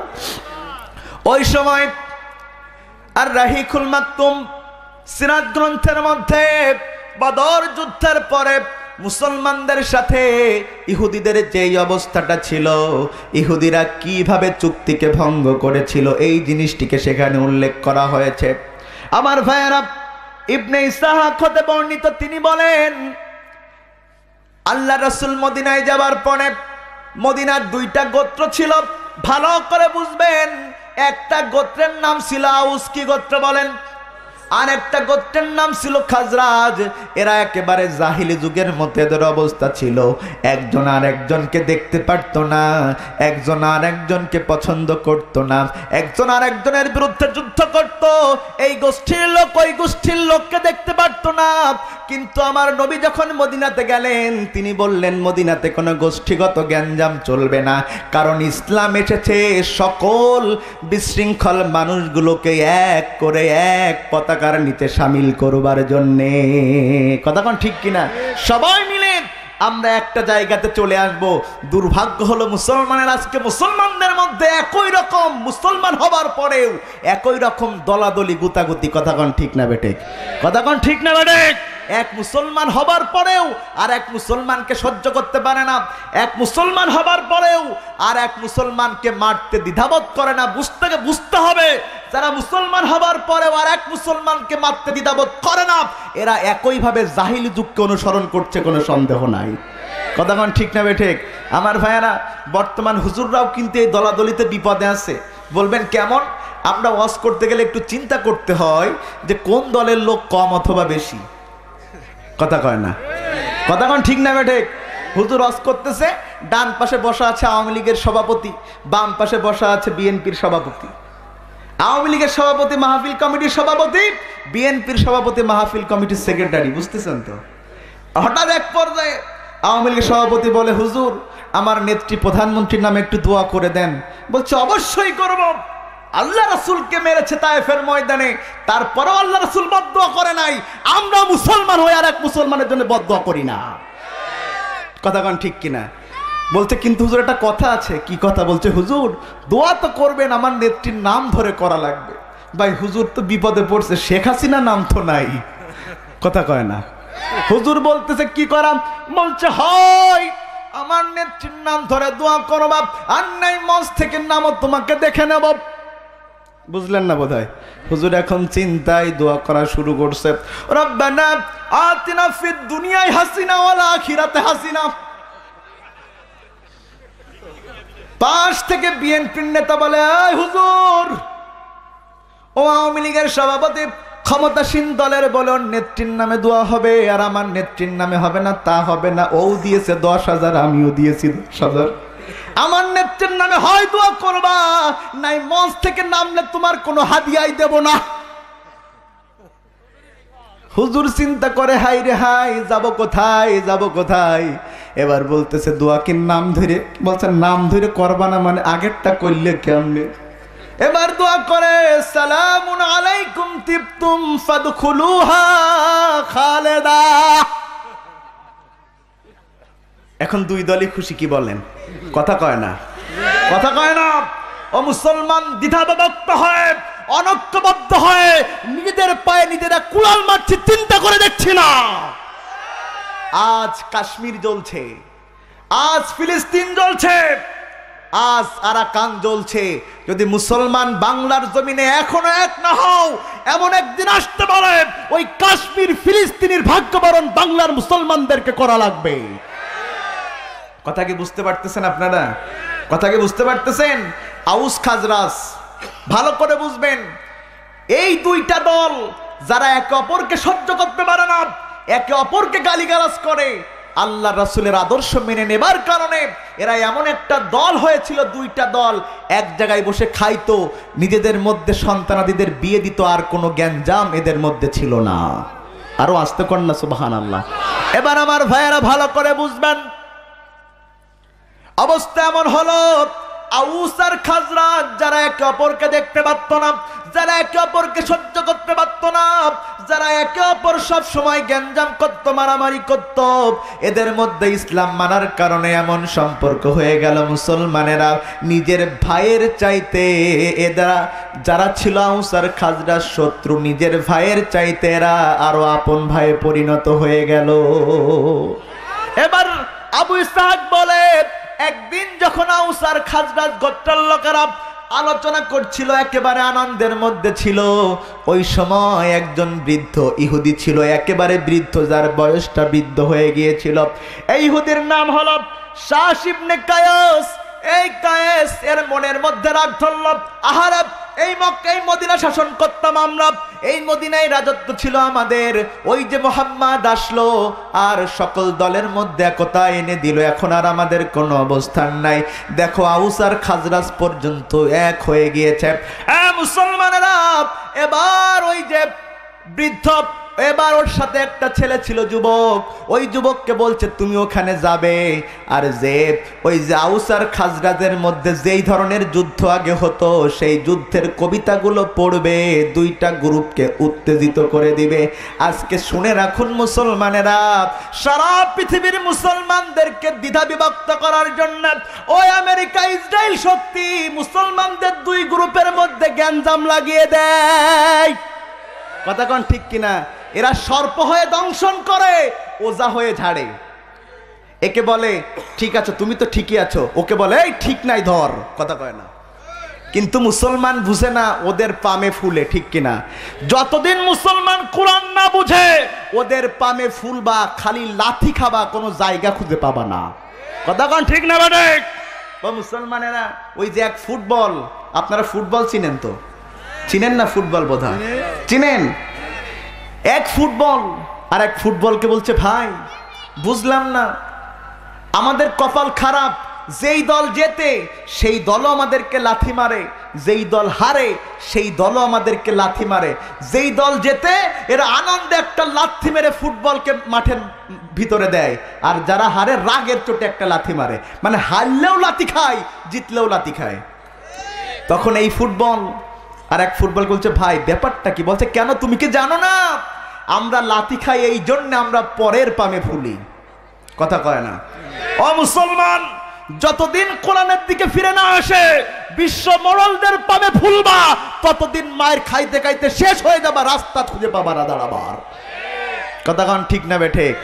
এবার আসুন, ওই বৃদ্ধ ওর সাথে যেই যুবক ছিল ওদের মধ্যে ঢুকিয়ে দিল। সেবার পুরাতন জীবনের আউস আর খাজরাজের মধ্যে যেই যুদ্ধগুলো লাগতো এই কাহিনীগুলো যখন বলা শুরু করলো, পুরানো খতগুলো এক জায়গায় হয়ে গেল, দুই পাশে দুইটা গ্রুপ দাঁড়িয়ে গেল। এ দাবি করে আমি সঠিক, ও দাবি করে আমি সঠিক। কথা কয় না, কথা কয় না। আজ আমার দেশের সকল দলকে জিজ্ঞাসা করবেন ভাই কে সঠিক, বলবে আমি সঠিক। কথা কয় না, আরো আসতে কর না। সবাই সহি দাবি করে, এমনকি যারা ভণ্ড, যাদের দরবার গাজা ছাড়া চলে না, ওরাও দাবি করে ওরা সহি। কথা কন ঠিক না বেঠে? কিন্তু কোরআন বলছে সবাই সহি দাবি করলে সহি হবে না, সহি হতে হবে রাসূলের আদর্শ দিয়ে। যেমনি ভাবে আউস খাজরাজ দাবি করেছিল দুইটা সহি, কিন্তু আল্লাহর রাসূল এসে প্রমাণ করেছিলেন কারা সহি। আজকে একইভাবে প্রমাণ করতে হবে বর্তমানে কারা সহি। কথা কন ঠিক না বেঠে? এবার আসুন মুসলমানেরা, এদেশের আওয়ামী লীগ বলেন, বিএনপি বলেন, জামাত জাতীয় পার্টি, জাসদ বাসদ ন্যাপ বলেন, কমিউনিস্ট পার্টি বলেন, ফুরফুরা বলেন, মাইজ ভান্ডারি বলেন, ওই আট্টসি বলেন, যত দল আছে রে ভাই, এরা সবাই দাবি করে যদি কোনো দল জান্নাতে যায় সেই দল আমরা। কথা কয় না, কথা কন ঠিক না বেটে? সবাই বলে এরা আমরা তো। আর কেউ কেউ তো জান্নাতকে বাবার সম্পত্তি মনে করেছে, বলে আমার লগে আয়ো জান্নাতে লইয়া যাবো, তোর বাবার সম্পদ। এই জান্নাত তোমার বাবার সম্পত্তি নয়। জান্নাত পেতে হলে কোনো ব্যক্তি দিতে পারবে না আল্লাহ ছাড়া। কথা কন ঠিক না বেটে? এখন সবাই দাবি করতেছে। আল্লাহ রাসূল বললেন এমন একটা সময় আসবে তখন মুসলমানদের মধ্যে ৭৩টা দল হয়ে যাবে, তার মধ্যে একটা দল সহি হবে, যেই দলটা হলো মানা ওয়া সাহাবী, যেই দলটা আমির আল্লাহ রাসূল এবং তার সাহাবীদেরকে ফলো করবে, ওরাই কেবলমাত্র জান্নাতি, বাদ বাকি সব জাহান্নামী। এখন সবাই বলছে সেটা আমরা। কথা কর না, সবাই কি বলছে? সেটা আমরা। কিন্তু মুসলমান বিশ্বাস করুন সবাই হতে হবে না, হাদিস সহি হতে হলে একটা সহি হতে হবে। ঠিক কিনা বলেন? এবার আসুন মুসলমানেরা, সহি এই জিনিসটি যদি প্রমাণ করতে হয়, আমার মুখের কথা দিয়ে প্রমাণ হবে না, আপনার মুখের কথা দিয়ে প্রমাণ হবে না। এটা প্রমাণ করতে হলে আমাদেরকে একটু মাপা লাগবে কারা সহি। ঠিক কিনা বলেন? ভালো করে বুঝবেন, এই যে একটা খুঁটি আছে না, আছে তো, আছে তো নাকি? নাকি আপনারা দেখতে পাচ্ছেন না? একটা খুঁটি আছে না? এই খুঁটিটা কয় ফিট লম্বা যদি কেউ অনুমান করে বলতে যায় তাহলে হয় কম হবে নাই বেশি হবে। ঠিক কিনা? কিন্তু যদি কেউ ফিতা দিয়ে মাপে কম হবে না, যেই কয় ফিট যেই কয় ইঞ্চি একেবারে ঠিক ঠিক হবে। তাহলে অনুমান করে কার দরবারে কত লোক হয়, তা কার ওরসে কত লোক হয়, কার জনসভায় কত লোক হয়, এটা দেখে অনুমান করে সহি বলা যাবে না। সহি বলতে হলে ফিরে আসতে হবে কোরআনের দিকে। কারণ হলো আমরা বললাম আল্লাহ সহি কারা হবে, কারা আউস খাজরাজের মতো গ্যাঞ্জাম করার পরে দুই দল নিজেকে সহি দাবি করবে, সহি তখন হবে কারা? আমার আল্লাহ বললেন সহি হবে কারা? মাপার জন্য তোমাদেরকে একটা দাড়ি পাল্লা আমি আল্লাহ দান করে দিয়েছি। সুবহানাল্লাহ বলবেন না? আল্লাহ বলেন وَأَنزَلْنَا مَعَهُمُ الْكِتَابَ وَالْمِيزَانَ। আল্লাহু আকবার। আল্লাহ বলে শুনো, হক এবং বাতিল, সহিহ এবং ভণ্ডদেরকে চিনবার জন্যে যেই দাড়ি পাল্লা দিয়েছি ওজন করবার জন্যে, সেই দাড়ি পাল্লার নাম হলো কোরআনুল কারীম। জোরে বলবেন না সুবহানাল্লাহ? জোরে বলবেন না সুবহানাল্লাহ? আপনাদের অঞ্চলে কি দাড়ি পাল্লা আছে? আছে? এই দাড়ি পাল্লা দিয়ে যখন আপনারা ওজন করেন, বলেন তো দেখি ওজন করবার সময় কি লাগে? হ্যাঁ, বাটকারা। বাটকারা তো নাকি? আমার ভাষা আপনারা বুঝেন তো নাকি? নাকি বুঝতে কষ্ট হয়? ওই যে আমার যশোর জেলার একটা ছেলে, প্রিয় ভাইয়ের আমার, ট্রাফিক সার্জেন্ট অফিসার হিসাবে চাকরি পাইল সিলেটে। পাওয়ার পরে তার অধীনস্থ এক অফিসার এক রিস্কাওয়ালাকে মারলো। মারবার পরে ওই রিস্কাওয়ালা, এই যশোরের ছেলে, এই ট্রাফিক সার্জেন্ট অফিসারের কাছে বিচার নিয়ে এসে বলল, স্যার আপনার অমুক অফিসার আমাকে অন্যায়ভাবে মেরেছে, যদি আপনি সঠিক বিচার না করেন আপনি একটা চুকুম্ভোদাই। কি কথা কয় না? স্যার বলে চুকুম্ভোদাই না, ঠিকই আছে, মানেটা কি আগে বলবা তো।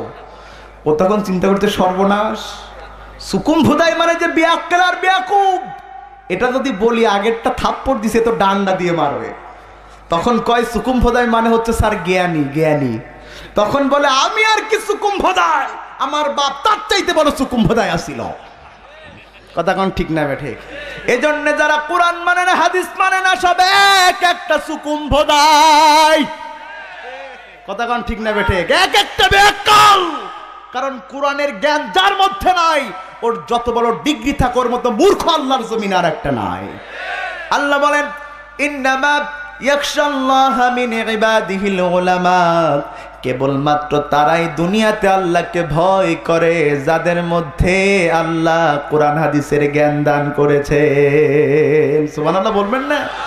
এবার আমার ভাইয়েরা, সম্মানিত ভাইয়েরা আমার, বাটখারা সারা যেমন দাড়ি পাল্লায় ওজন করা যায় না, কোরআন নামক দাড়ি পাল্লা পেলাম, এবার বাটখারাও তো পাওয়া লাগবে।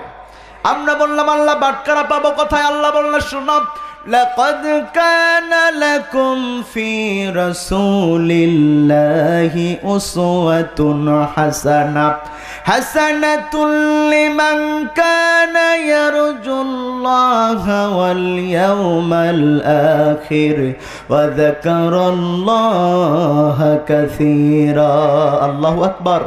মুহাম্মদ মুস্তাফা আমার উসওয়ায়ে হাসানা, ও রাতের আধারে যেন চাঁদ মধু জোছনা, ও রাতের আধারে যেন চাঁদ মধু জোছনা, তামাম মাখলুকাতের জন্য তুমি যে রহমত নেতায় অনন্য, তোমারি পথে যায়, তোমারি পথে যায় দুঃখ ব্যথা বেদনা, ও রাতের আধারে যেন চাঁদ মধু জোছনা।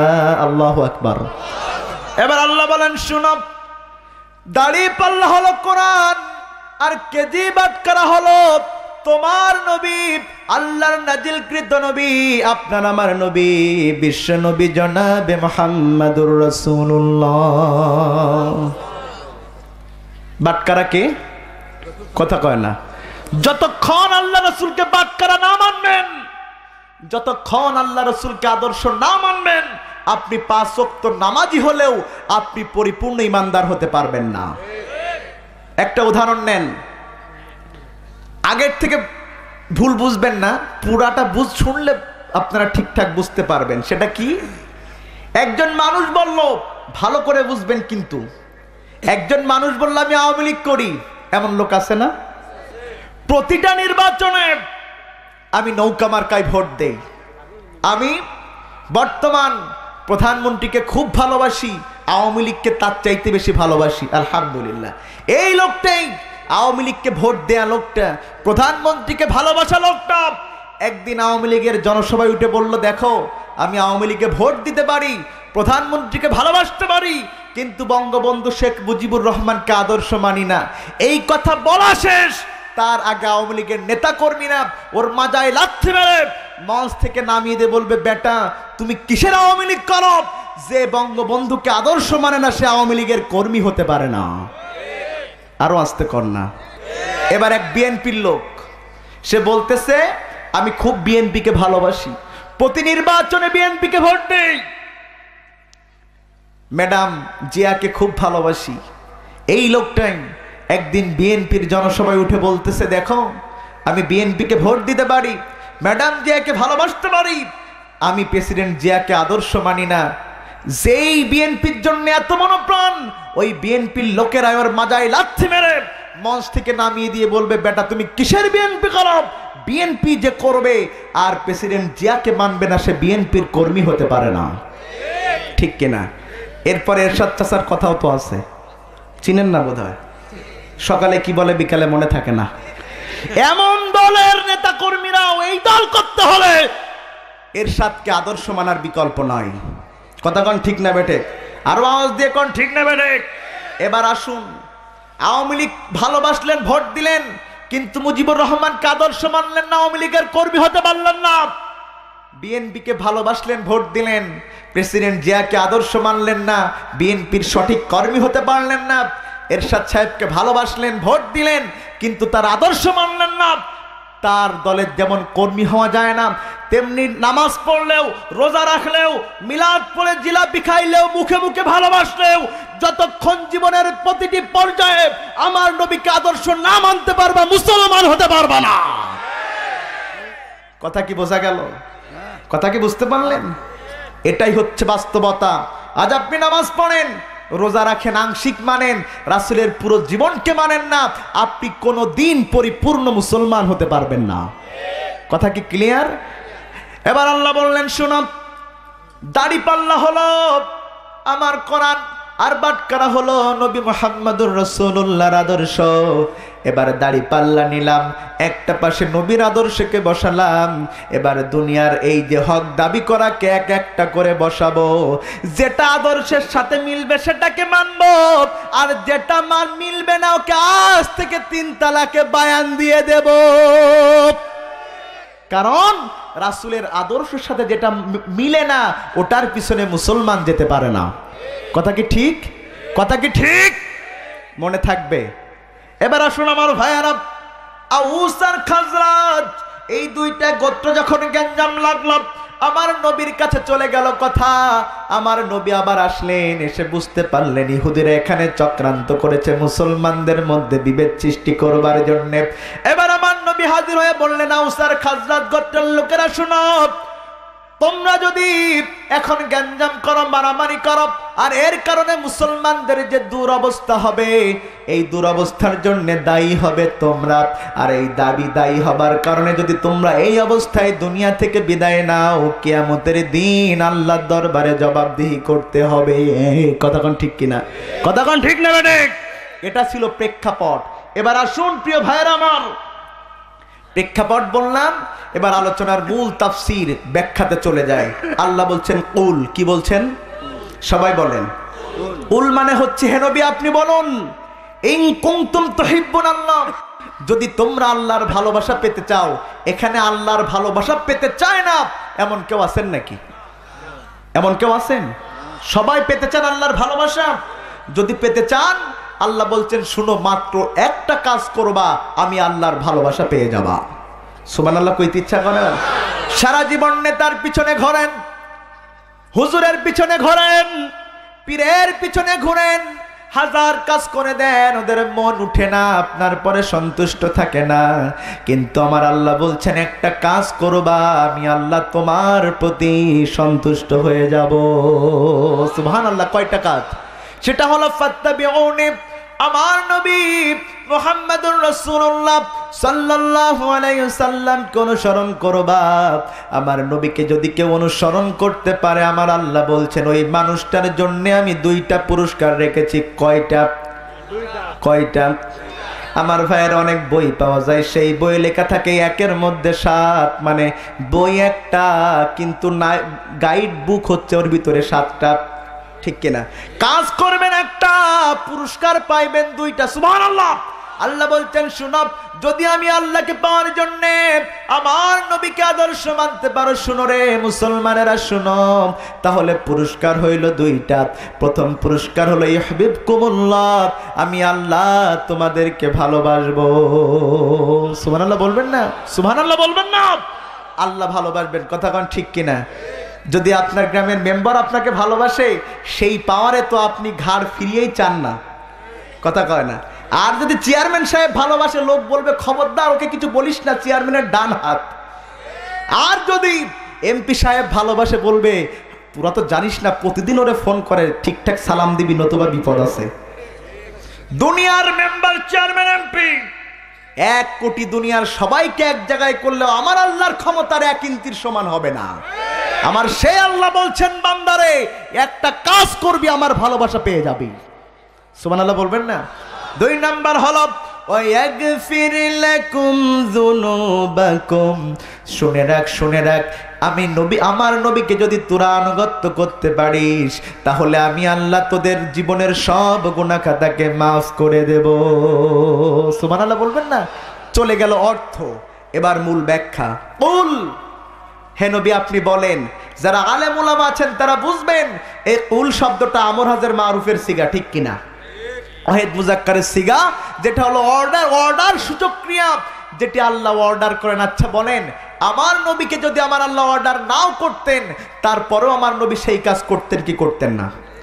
আমার আল্লাহ যদি অর্ডার না করে ভালোবেসে ডেকে বলতেন তাও আমার নবী করতেন। আমার যেই নবীকে আমার আল্লাহ এত ভালোবাসেন, যেই নবীকে এত সম্মান দিলেন আল্লাহ, এই কুরআনুল কারীমের মধ্যে আপনি যদি বিভিন্ন নবীদের নাম যখন করণ করা হয়েছে ওই নামকরণগুলো আপনি পড়েন, আপনি দেখবেন আমার আল্লাহ বিভিন্ন নবীকে ইয়া শব্দ দিয়ে ডেকেছেন। ইয়া আদম উসকুন আনতা যাওজুকাল জান্নাত, আবার ডেকেছেন ওয়ামা তিলকা বিয়ামিনিকা ইয়া মুসা বলে ডেকেছেন।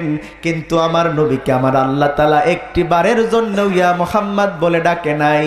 প্রথম যেই ডাকটা দিয়েছেন সেটা হলো আব্দিনা, ও নবী মুহাম্মদ তুমি হলে আমি আল্লাহর বান্দা। সুবহানাল্লাহ।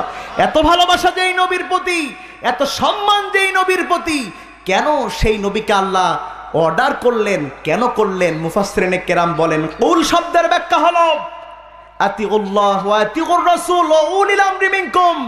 এর ব্যাখ্যা হলো আতিউল্লাহ, আল্লাহর আনুগত্য করো। যখন নবীর উপর আল্লাহ অর্ডার করেছেন হে নবী আপনি বলুন, তখন আল্লাহর অর্ডার মানা নবীর জন্য ফরজ, ঠিক কিনা বলেন? কারণ আল্লাহ বলেন ইয়া আইয়ুহার রাসূলু বাল্লিগ মা উনজিলা ইলাইকা মির রাব্বিক ওয়া ইল্লাম তাফআল ফামা বাল্লাগতা রিসালাতা। ও নবী আপনার কাছে আমি কোরআনের যে অংশটুকু পৌঁছেছি তা আপনি সম্পূর্ণ মানুষের কাছে পৌঁছিয়ে দেন। যদি আপনি কৌশলগত কারণে কম বেশি করেন অথবা কোনো কথাকে আপনি গোপন করেন, আপনি আমার রসুল হলেও রিসালাতের দায়িত্ব পরিপূর্ণ করতে পারলেন না, ঠিক কিনা বলেন? আল্লাহ বলছেন কুল, হে নবী আপনি বলেন। এটা মানা নবীর জন্য ফরজ। আর নবী যখন ওই কথা আমাদেরকে বলবেন তখন একইভাবে আমাদেরকে নবীর আনুগত্য করা ফরজ। কথা ক্লিয়ার? এরপর আমার ভাইরা বুঝবেন ভালো করে, আমার আল্লাহ নবীকে যেই কথা যেইভাবে বলতে বলেছেন, আমার নবী কি তার কম বেশি করেছেন নাকি? আরো জোরে বলেন।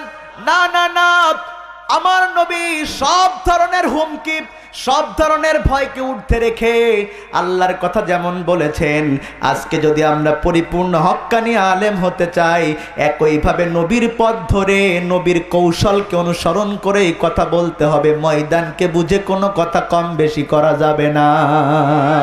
কথা কোন ঠিক না বেটে? আমার নবী তো আপনার আমার সাথে কম বুঝে না, ঠিক কিনা?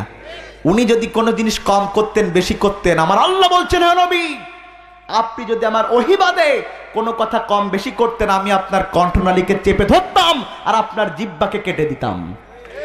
যদি সেই নবীর ওয়ারিস হিসাবে সেই কথা আমাদের উপরে আসে তাহলে আমাদেরকেও জবাবদিহি করতে হবে আল্লাহর কাছে। আমার নবী যখন যেই কথা যেইভাবে বলেছেন, হক্কানি আলেম হতে হলে একই কথা সব ধরনের হুমকিকে দূরে রেখে একইভাবে জনগণের কাছে পৌঁছে দিতে না পারলে আপনি আমি নবীর সঠিক ওয়ারিস হতে পারি নাই। কথা কি ক্লিয়ার? এবার আল্লাহ বলছেন শোনো, ইন কুনতুম তুহিব্বুনাল্লাহ, যদি তোমরা আল্লাহর ভালোবাসা পেতে চাও। আমরা বললাম হ্যাঁ আল্লাহ আমরা আপনার ভালোবাসা পেতে চাই। আপনি এবার বলেন কোন কাজ করলে আপনার ভালোবাসা পাওয়া যাবে? এবার আল্লাহ বললেন ফাত্তাবিউনি, তোমরা যেই কাজটা করবা সেই কাজটা হলো আমার নবীর আনুগত্য করবা। সুবহানাল্লাহ বলবেন না? এবার বুঝুন, আল্লাহ নিজের ক্ষেত্রে ব্যবহার করলেন হব্বুন শব্দ, ভালোবাসা শব্দ, আর নবীর ক্ষেত্রে ব্যবহার করলেন ইত্তেবা শব্দ। কারণটা কি বোঝা লাগবে কিনা? বোঝা লাগবে কিনা? আল্লাহ তো বলতে পারতেন ইউহিব্বুকুমুল্লাহ কুল ইন কুনতুম তুহিব্বুনাল্লাহ ফাত্তাবিউনি, না বলে বলতে পারতেন ফায়ুহিব্বুনি, কিন্তু সে কথা না বলে কেন তিনি বললেন ফাত্তাবিউনি? তার মানে বোঝা গেল আনুগত্য আর ভালোবাসা এক জিনিস নয়।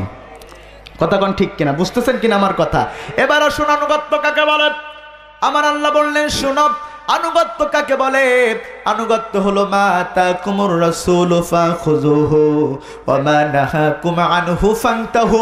আমার নবী তোমাদের যেই কাজ করতে বলেছেন সেই কাজ তোমরা করবা, আর যেই কাজ করতে নিষেধ করেছেন সেই কাজ তোমরা করবা না। যদি তোমরা এটা মানতে পারো তাহলে আমার নবীর আনুগত্য হয়ে যাবে। সুবহানাল্লাহ বলবেন না? এবার বুঝুন, যেই কাজ করতে বলেছেন এই বলাটা আদেশ নাকি নিষেধ? আর যেই কাজ করতে নিষেধ করেছেন এটা আদেশ নাকি নিষেধ? তাহলে বোঝা গেল আনুগত্য দুই প্রকার, একটা হলো আদেশ আর একটা হলো নিষেধ। কথা বুঝতে পারছেন কিনা? এবার নামাজ পড়া আদেশ নাকি নিষেধ? রোজা রাখা আদেশ নাকি নিষেধ? পর্দা করা আদেশ নাকি নিষেধ? ও মুসলমান, আপনি নামাজ পড়লেন, রোজা রাখলেন, আদেশের আনুগত্য করলেন। এবার বলেন, চুরি করা আদেশ নাকি নিষেধ? দুর্নীতি করা, অন্যায় করা, জুলুম করা। ও মুসলমান, আপনি নামাজ পড়লেন, চুরিও করলেন। ও মুসলমান রে, একটু চিন্তা করে দেখেন, রোজাও রাখলেন, জুলুমও করলেন। তাহলে বোঝা গেল আপনি রাসূলের একটা সাইড আনুগত্য করলেও আর একটা সাইড করলেন না। এই জন্য রাসূলকে আপনি পরিপূর্ণ আনুগত্য করতে পারেন নাই। কথা বুঝতে পারতেছেন কিনা? ভালো করে বুঝবেন, আনুগত্য দুই প্রকার, একটা আদেশ একটা নিষেধ। আজ আমার দেশে যে আনুগত্য চলছে সেটা আদেশের, নিষেধের কোনো আনুগত্য আমার দেশে খুঁজে পাওয়া যায় না। যদি আমার দেশে নিষেধের আনুগত্য থাকতো, কোনো চোর খুঁজে পাওয়া যেত না, কোনো টেন্ডারবাজ খুঁজে পাওয়া যেত না, কোনো ধর্ষক খুঁজে পাওয়া যেত না। নামাজির অভাব নাই। ও মুসলমানেরা, 12ই রবিউল আউয়াল আসলে খিচুড়ি খাওয়ার লোকের অভাব নাই। কিন্তু দেখবেন যার অফিসে রাসূলের নাম খোদাই করা, আল্লাহর নাম খোদাই করা, ওই অফিসেই সবচেয়ে বেশি ঘুষ খায়। কথা কয় না? তার মানে কিছু মানছে আর কিছু। কিন্তু দেখেন, যদি আপনি কিছু মানেন আর কিছু না মানেন কি হবে একটু ভালো করে বুঝবেন মুসলমানেরা। আজ কিছু মানতেছি আর কিছু মানতেছি না বলে সারা পৃথিবীর মুসলমানরা মার খাচ্ছে আর মুসলমানদের শরীর থেকে রক্ত ঝরছে। কথা কোন ঠিক কিনা? মুসলমান হয়ে আর এক মুসলমানকে অপবাদ দিচ্ছে, মুসলমান হয়ে আর এক মুসলমানকে মারতে দ্বিধাবোধ করছে না। আর বর্তমান সময়ে যেখানে যা কিছু ঘটছে তার জন্য মুসলমানদেরকে দায়ী করা হচ্ছে। একটু আওয়াজ দিয়ে বলেন, যেখানে যা কিছু ঘটছে একাজ ওরা, একাজ ওরা। সব যদি আমরাই করতাম, বিশ্বাস করুন কোন সন্ত্রাসবাদের সাথে, কোন জঙ্গিবাদের সাথে ইসলামের কোনো সম্পর্ক নাই।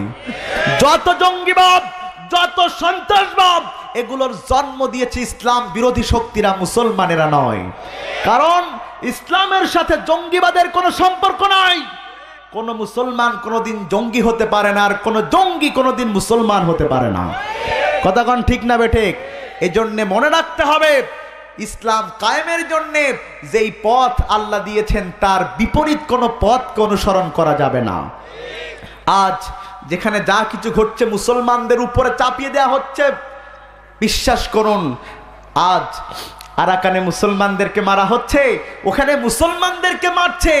আবার মুসলমানেরা মার খাচ্ছে কিনা এটা তদন্ত করবার জন্য এমন লোকদের পাঠানো হচ্ছে যারা মুসলমানদের পছন্দ করে না। এখন ওরা এসে তো মুসলমানদের পক্ষে সাপোর্ট দিবে না, ওরা এমনিতেই মুসলমানদের দেখতে পারে না, আরো বলবে সব মুসলমানের দোষ। ওই যে ওই গল্পের মতো এক টিচার তার ছাত্রদেরকে বলল, ছাত্ররা তোমরা আগামীকাল কুমিরের উপর একটা রচনা লিখে নিয়ে আসবা। কিসের উপরে? সবাই বলেন। সব ছাত্র রচনা লিখে নিয়ে আসলো, আর একটা ছাত্র রচনা লিখে নিয়ে আসলো। সবার খাতা দেখা শেষ, লাস্ট ছাত্রের খাতা যখন স্যার দেখতেছেন তখন ওই ছাত্র লিখেছে কুমির একটা জলচর প্রাণী, এর নাক আছে, চোখ আছে, ইত্যাদি ইত্যাদি। 2-1 লাইন লিখে এবার লিখছে, এর বিশাল এক লেজ আছে, আর সেই লেজে খাস কাটা খাস কাটা খাস কাটা, 4.5 পৃষ্ঠা খালি খাস কাটা লিখেছে। স্যার বলে, বেটা তুই এতগুলো খাস কাটা কেন লিখলি? বলছে, স্যার কুমিরের লেজ যত বড়, খাস কাটা তো কম হবে না, আপনি পারলে গুনে দেখেন, যতগুলো খাস কাটা ততগুলোই লিখেছি। স্যারের বাবার ক্ষমতা আছে গুনে দেখবে? স্যার বলতে তো কঠিন ছাত্র, আগামীকাল একটু অন্য রচনা লিখতে দিয়ে দেখি এই ছাত্র কি করে। তারপরের দিন রচনা লিখতে দিয়েছে। আমার ভাইয়েরা, সেই রচনাটা হলো বিল্ডিং এর উপরে। বিল্ডিং এ তো আর কুমির খুঁজে পাওয়া যাবে না। কথা কয় না? রচনা লিখেছে বিল্ডিং এর উপর কি? একজন ধনী মানুষ, অত্যন্ত শৌখিন মানুষ ছিলেন। তিনি অবকাশ যাপনের জন্যে নদীর পাশে একটি অট্টালিকা তৈরি করেছিলেন। একদিন সেই নদীতে যখন জলোচ্ছ্বাস শুরু হলো, ওই জলোচ্ছ্বাসের কিছু পানি বিল্ডিং এর মধ্যে প্রবেশ করলো, আর ওই পানির সাথে একটা কুমির প্রবেশ করলো। আর কুমির একটা জলচর প্রাণী, ওর এই আছে সেই আছে, আর বিশাল এক লেজ, আর সেই লেজে খালি খাসকাটা খাসকাটা খাসকাটা। স্যার চিন্তা করলো, সর্বনাশ, বিল্ডিং এর মধ্যেও কুমির আর খাসকাটা পাইলো কই? কি কন? বলছে দেখি ছাত্র কতটা পারে, আগামীকাল তুই ইতিহাসের উপর রচনা লিখে নিয়ে আসবি নবাব সিরাজউদ্দৌলা, কারণ ওর জীবনীতে কোথাও কুমির নিয়ে কোনো কাহিনী নাই। ঠিক কিনা বলে? তা বলতেছে আচ্ছা লিখে নিয়ে আসবো। তারপরের দিন লিখে এনেছে। নবাব সিরাজউদ্দৌলা বাংলার শেষ স্বাধীন নবাব ছিলেন। তিনি নানা আলীবর্দী খানের কাছ থেকে মাত্র 17 বছর বয়সে সিংহাসনে আরোহণ করেন। তিনি ঠিকই চলছিলেন নবাবী জীবনে, কিন্তু একটা ভুল করেছিলেন মীর জাফরকে বিশ্বাস করে। আর মীর জাফরকে বিশ্বাস করা ছিল তার খাল কেটে কুমির আনার শামিল। আর এই কুমির একটা জলচর প্রাণী, এর বিশাল এই আছে আর বিশাল এক লেজ, সেই লেজে খালি খাসকাটা খাসকাটা খাসকাটা। কথা কন ঠিক না বেঠে? কথা কন ঠিক না বেঠে? যারা ওই ছাত্রের মতো প্রত্যেক কাজে মুসলমানদের দোষ খুঁজে বেড়ায়, যেখানে যা কিছু ঘটে তার জন্য মুসলমানদেরকে খাস কাটার মতো দোষ দেয়, স্পষ্টভাবে জানিয়ে রাখি, সন্ত্রাসবাদের সাথে জঙ্গিবাদের সাথে মুসলমানের কোনো সম্পর্ক নাই। কথা কন ঠিক না বেঠে? এরপরেও যারা মুসলমানদেরকে সন্ত্রাসবাদের ধর্ম বলবে, মুসলমানদেরকে জঙ্গি বলবে, বিনা দলিলে কাফের, কোনো সন্দেহ নাই। এক মুসলমান আর এক মুসলমানকে জঙ্গি বলতে পারে না। কথা কন ঠিক না বেঠে? সম্মানিত ভাইয়েরা, এই হলো অবস্থা। এবার বুঝুন তাহলে আনুগত্য কয় প্রকার? সবাই বলেন, সবাই বলেন। একটা আদেশ আর একটা নিষেধ। এবার আসুন আমার ভাইয়েরা, আদেশ নিষেধ দুইটাই মানা লাগবে। আমাদের আদি পিতা নাম কি? সবাই বলেন। আদম আলাইহিস সালাম। তিনি যখন আমার ভাইয়েরা ওই জান্নাতের মধ্যে বসবাস করছিলেন, তিনি যেন সুখে থাকতে পারেন, আনন্দ থাকতে পারেন, সেই জন্য আল্লাহ তাকে একটা বউ দিলেন। আপনারা বউ চিনেন তো? চিনেন? কয় না।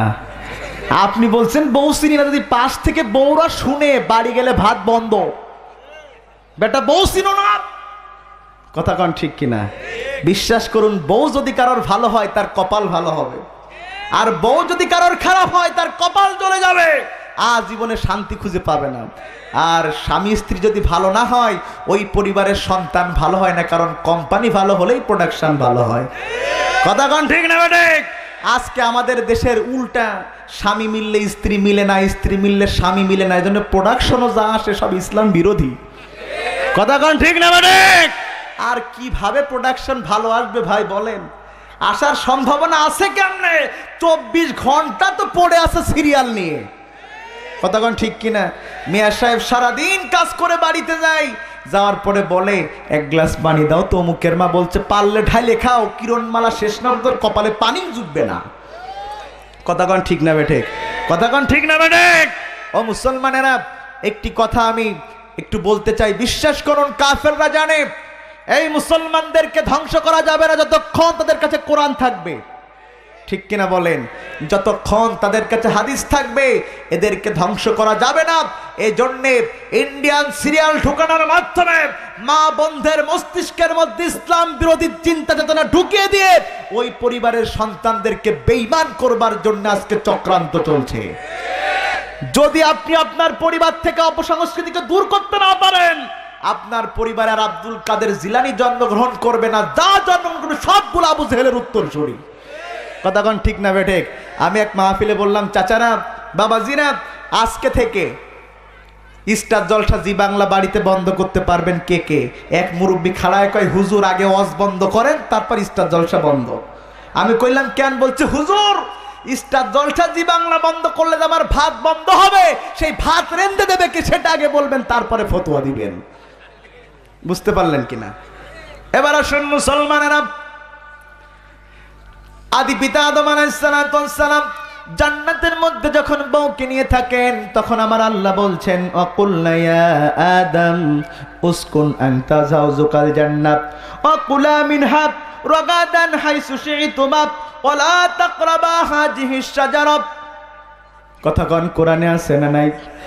আল্লাহ বললেন আদম তুমি তোমার বউ নিয়ে ওই জান্নাতের মধ্যে বসবাস করবা, যা ইচ্ছা খাবা, যেখানে ইচ্ছা যাবা, যা ইচ্ছা করবা, এগুলো আদেশ নাকি নিষেধ? কিন্তু শুনো, সব করতে পারবা, একটা কাজ করতে পারবা না, সেই কাজটার নাম হলো ওই যে গাছটার নিকটে যেতে পারবা না। এটা আদেশ নাকি নিষেধ? নিষেধ। যেতে পারবা না কি? আদম আলাইহিস সালাম সব আদেশ মানলো, তাকে জান্নাত থেকে আল্লাহ বের করে দিলেন না। যখনই একটা নিষেধ মানলেন না তখনই জান্নাত থেকে বের করে দিলেন। এর দ্বারা প্রমাণিত হয় আদেশ আর নিষেধ দুইটা না মানলে জান্নাতের পথযাত্রী দলের কর্মী হওয়া যায় না। কথা কি ক্লিয়ার?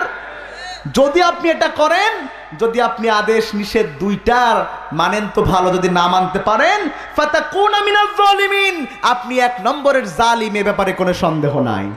এবার আল্লাহ বলেন শুনো, এই জন্য তোমরা সবটুকু মানবা, কোনো কম করবা না, বেশি করবা না। ওয়ামা কানা লিমুমিনিন ওয়ালা মুমিনাতিন ইযা কাদাল্লাহু ওয়া রাসূলুহু আমরান আইয়াকুনা লাহুমুল খিয়ারাতু মিন আমরিহিম ওয়া মান ইয়াসিল্লাহা ওয়া রাসূলুহু ফাকাদ দাল্লা দালালাম মুবিনা। আল্লাহু আকবার। আল্লাহ বলেন শুনো, তোমরা ততক্ষণ মোমেন পুরুষ মোমেনা নারী হতে পারবা না যতক্ষণ পর্যন্ত আল্লাহ এবং রাসূল যে আদেশ দিয়েছে ওই আদেশ না মানবা। যদি আদেশকে না মেনে তোমরা কোনোটা নিজের কারণে একটু বদলিয়ে দাও, একটু কম করো, একটু বেশি করো, তাহলে শুনে রাখো ফাকাদ দাল্লা দালালাম মুবিনা, তোমরা যত আমল করেছো আল্লাহ সব আমলকে বরবাদ করে দিবেন। ঠিক কিনা বলেন? এবার আসুন, যে আয়াতটি পড়লাম, আয়াতের একটু ব্যাখ্যা না করলে অর্থটা বুঝতে পারবেন না। এই আয়াতটি কখন নাজিল হয়েছিল, কেন নাজিল হয়েছিল বুঝতে পারলে আজকের আনুগত্য বোঝা যাবে। ও মুসলমানেরা, আমার রাসূলের একটা পালক পুত্র ছিলেন, নাম তার যায়েদ। কি নাম বলেন? সবাই বলেন আরো জোরে। জোর হলো না? জোরসে বলো। একটা নাম ছিল যায়েদ। এই যায়েদ আল্লাহ রাসূলের পালক পুত্র ছিলেন। আল্লাহ রাসূলকে খুব ভালোবাসতেন, যখন যেখানে যেতেন তখন সেখানে নিয়ে যেতেন। আমার ভাইরা, এত ভালোবাসতো যাকে, তার জন্য একটা মেয়ে দেখতে শুরু করলেন, তাকে বিয়ে দিবে। তিনি মনে মনে জয়নাব নামের একটা মেয়েকে পছন্দ করলেন। এই জয়নাব আল্লাহ রাসূলের বংশের মেয়ে ছিলেন, কুরাইশ বংশের মেয়ে ছিলেন, দেখতে খুব সুন্দরী ছিলেন। আল্লাহ রাসূল জয়নাবকে ডেকে বললেন, জয়নাব, জয়নাব, তোমার জন্য আমার পালক পুত্র এই যে যায়েদ, তাকে তোমার স্বামী হিসাবে গ্রহণ করবার জন্য আমি পছন্দ করেছি, তার সাথে তোমাকে বিয়ে দিতে চাই, তুমি কি রাজি আছো নাকি? যেই জয়নাব রাসূলের মহিলা সাহাবী ছিলেন, যেই জয়নাব যুদ্ধের ময়দানে গিয়েছে, যেই জয়নাব রাসূলের সব আদেশগুলো মানে, এই জয়নাব মুখের উপরে বলে দিল যে না, আমি এমন একটা ছেলেকে বিয়ে করতে পারি না যে আপনার বাড়ির কর্মচারী, এমন ছেলেকে তো আমি বিয়ে করতে পারবো না, কারণ আমি হলাম উচ্চ বংশের মেয়ে আর আমি হলাম অত্যন্ত সুন্দরী মেয়ে। বলেন তো সম্মানিত ভাইয়েরা, বর্তমান সময়ে কিন্তু একই রকম বংশগত বিয়ে নিয়ে ঝামেলা আছে, কথা বলেন ঠিক কিনা? এমুক বংশের মেয়ে অমুক বংশের ছেলের সাথে বিয়ে দেয় না। যদি বাবার সম্পত্তি বেশি হয় ওই মেয়েকে গরিব ছেলের সাথে বিয়ে দেয় না। আর যদি আমার ভাইয়েরা গরিব ছেলে হয় ধনী লোকের মেয়ের সাথে বিয়ে দেয় না। এটা তো গেল একরকম। আর বর্তমান সময়ে আমার দেশের মেয়েরা হুজুর দেখলে বিয়ে করতে যায় না, কথা কোন ঠিক কিনা? হুজুর দেখলে বিয়ে করতে চায় না, দাড়িওয়ালা বিয়ে করবে না, কথা কয় না। দাড়িওয়ালা ওর কপাল খারাপ, ও জানে না দাড়িওয়ালারাই কেবল পবিত্র আছে আর বাকি সব ভিতরে 2 নাম্বার ঘুরঘুর করতেছে, কথা কোন ঠিক না বেটে? যদি কোনো ছেলে একটু সুন্দর হয় দেখবেন রে ভাই, কোনো মেয়ে যদি সুন্দরী হয় এক মেয়ের পিছনে 100 ছেলে লাইন দেয়, কথা কয় না?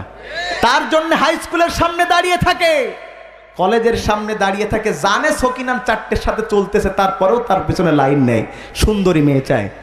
কথা কন ঠিক কিনা? আমার ভাইয়ারা, ও বিয়ে করবে না দাড়িওয়ালাকে, ও বিয়ে করবে কাকে?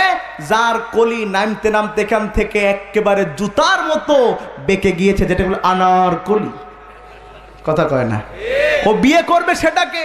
আমি ঢাকায় থাকার সুবাদে মাঝে মধ্যে শাহবাগে আড্ডা দিতে আসতাম, এক সময় দেখতাম সুন্দরী সুন্দরী মেয়েগুলা একেবারে, আপনারা আবার ভাবতেছেন হুজুর তাহলে সুন্দরী মেয়েদেরও দেখতো মনে হয়?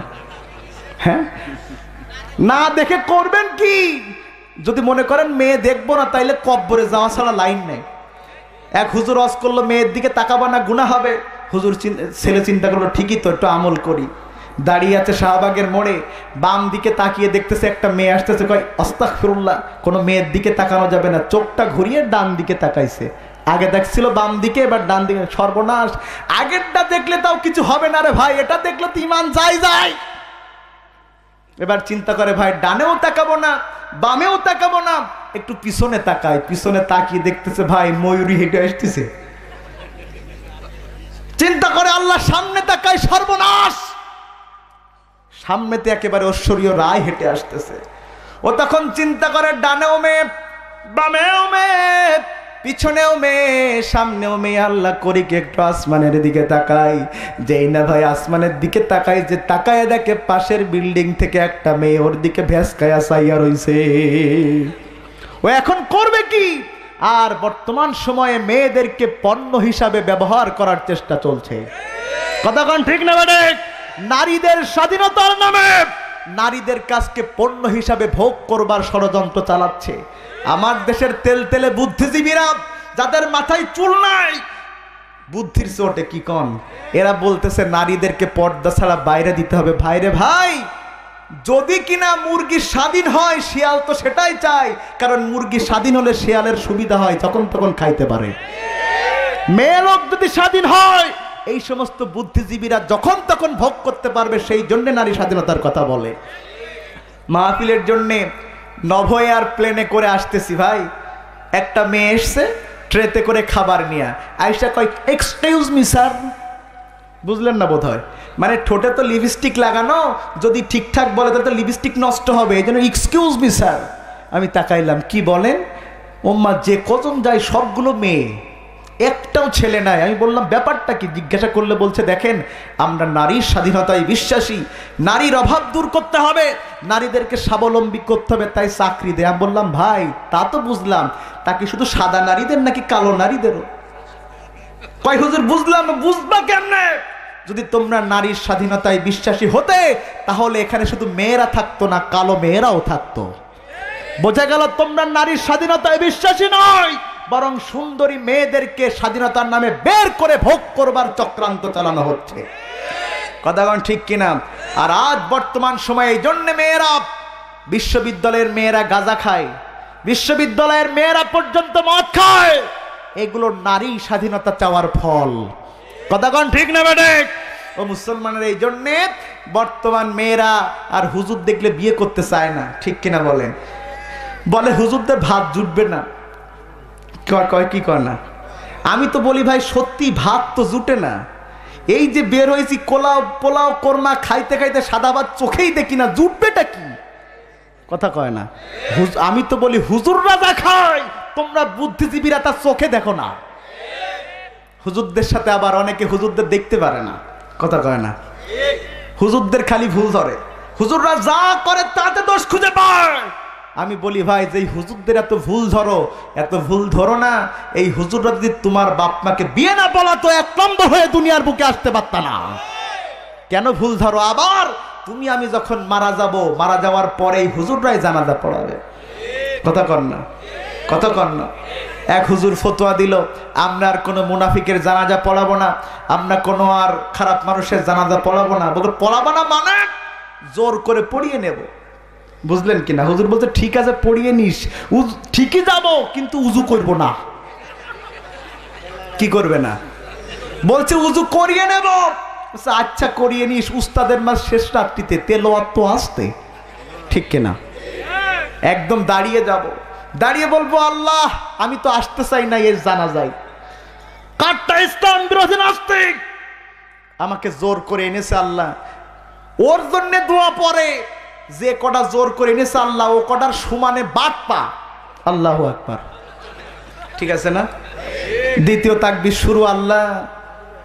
এইবার তার ব্যাপারে আসি, যার জন্য দাঁড়ালাম। আল্লাহ এমন এক কালপ্রিট, দুনিয়া থেকে বিদায় নিতে হুজুর দেখতে পারতো না, আমাদেরকে সহ্যই করতে পারতো না, খালি গালি দিত, মৌলকি সাহেব বলে ডাকতো। আল্লাহ এখন বেকায়দায় পড়ে এসেছি জানাতে আল্লাহ, যখন কব্বরে যাবে হামান দস্তি দিয়ে আগে সাইজ করবা, তারপর মুনকার নেকির পাঠাবা। আল্লাহু আকবার, ঠিক আছে না? বেশি চালাকি করবা না, কারণ এখনো পর্যন্ত হুজুরদেরকে মানুষ ভালোবাসে। যদিও মেয়ের মা বাবাদেরকে একটু ইতিহাস ভূগোল পড়িয়ে রাজি করানো যায়, মেয়েকে আর রাজি করানো যায় না, ঠিক কিনা বলেন? এরপর মেয়ে বিয়ে করে, ওই গাঞ্জুকটি ছেলে দেখে 2 দিন পরে যখন যৌতুকের জন্য লাথি মেরে তাড়িয়ে দেয়, তখন চিন্তা করে আল্লাহ, হুজুর বিয়ে করাই ভালো ছিল। কথা কোন ঠিক না বেঠে? এই জন্য আমার ভাইয়েরা, জাইনাব বলে, না না না, আমি কোন কাজের ছেলেকে, আমি কোন পালক পুত্রকে বিয়ে করতে পারি না, এই বিয়ে করা আমার পক্ষে সম্ভব হবে না। আমার ভাইয়েরা বলেন তো দেখি, সাধারণত কিন্তু মেয়েদের বুদ্ধি একটু মোটা মাথার বুদ্ধি হয়, একটু মোটা মাথার। ওরা চিন্তা করে এটা ভালো হবে, সেটাই খারাপ হয়, ঠিক কিনা বলেন? চিন্তা করতে পারে কম, চিন্তা শক্তি বৈশিষ্ট্যগতভাবেই প্রকৃতিগতভাবেই কম। এজন্য আমার ভাইয়েরা, একজন পুরুষের গায়ে সেই যেই শক্তি 2 জন মহিলার গায়ে সেই শক্তি হয় না। এই জন্যই তো ইসলাম মহিলা আর পুরুষদের যে সমান অধিকার দিয়েছে, হিসাব করে অন্য কোন ধর্ম সেটা দিতে পারবে না। আমার ভাইয়েরা বল, লক্ষ্য করুন, বিয়ে করবা না কেন? কারণ হচ্ছে জায়েদ আপনার বাড়ির পালক পুত্র। এবার আমার নবী বলেন, না না না, তুমি জানো না, এই জায়েদ পালক পুত্র ছিল না। এই জায়েদ একটা ভালো পরিবারের ছেলে ছিল, কিন্তু একদিন ওর মা বাবার সাথে একটা মেলাতে আসবার পরে, যখন ওই মেলা থেকে সে হারিয়ে যায়, হারিয়ে যাবার পরে সেই জায়গার কিছু মানুষেরা, আদম ব্যাপারীরা তাকে সেখান থেকে নিয়ে আসে মক্কার বাজারে। মক্কার বাজারে আনবার পরে ওই জায়েদকে বিক্রি করে দেয়।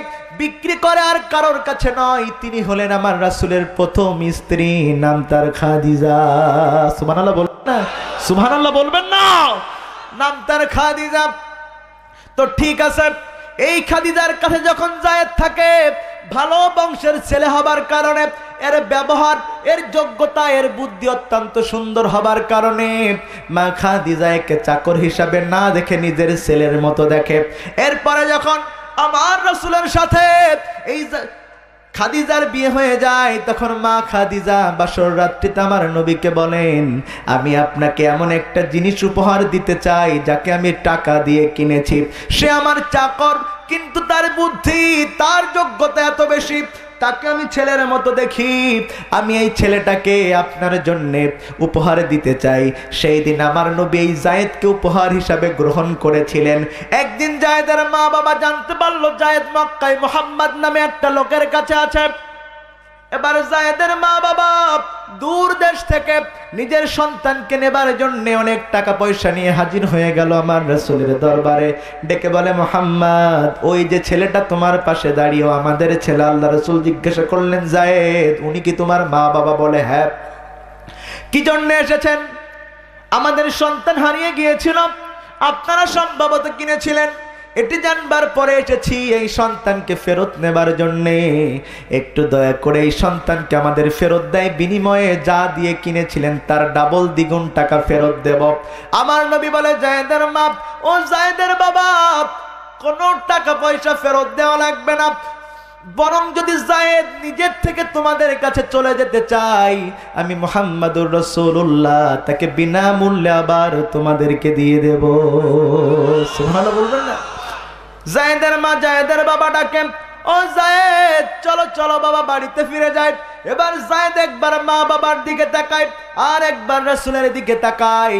এবার জায়েদ বলে, ও মা, ও বাবা, এমন একজন মানুষের সাহচর্য পেয়েছি রে মা, এমন মানুষের সাহচর্য থাকার জন্যে আপনাদের মতো হাজার মা বাবাকে ছাড়বো, কিন্তু এই লোকের সাহচর্যকে আমরা ছাড়বো না। জোরে কন্যা সুবহানাল্লাহ। এই জন্য আল্লাহর নবী বলেন, লা ইউমিনু আহাদুকুম হাত্তা কুনা হাব্বা ইলাইহি মিন ওয়ালিদিহি ওয়া ওয়ালাদিহি ওয়ান নাসি আজমাইন।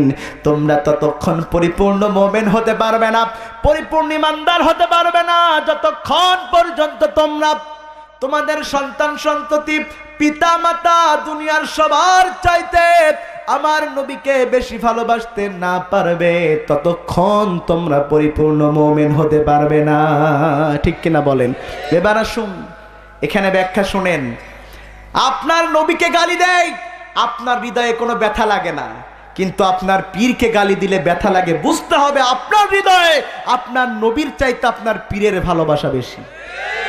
আপনার নবীকে গালি দেয়, আপনার নবীকে কটূক্তি করে, আপনার হৃদয়ে ব্যথা লাগে না যতটুকু, তার চাইতে বেশি ব্যথা লাগে আপনার নেতাকে গালি দিলে। কথা বুঝতেছেন কিনা? তাহলে বোঝা গেল এই হৃদয়ে যতক্ষণ পর্যন্ত দুনিয়ার সবার চাইতে নবীর ভালোবাসা না বাড়বে ততক্ষণ আপনি ঈমানদার নন।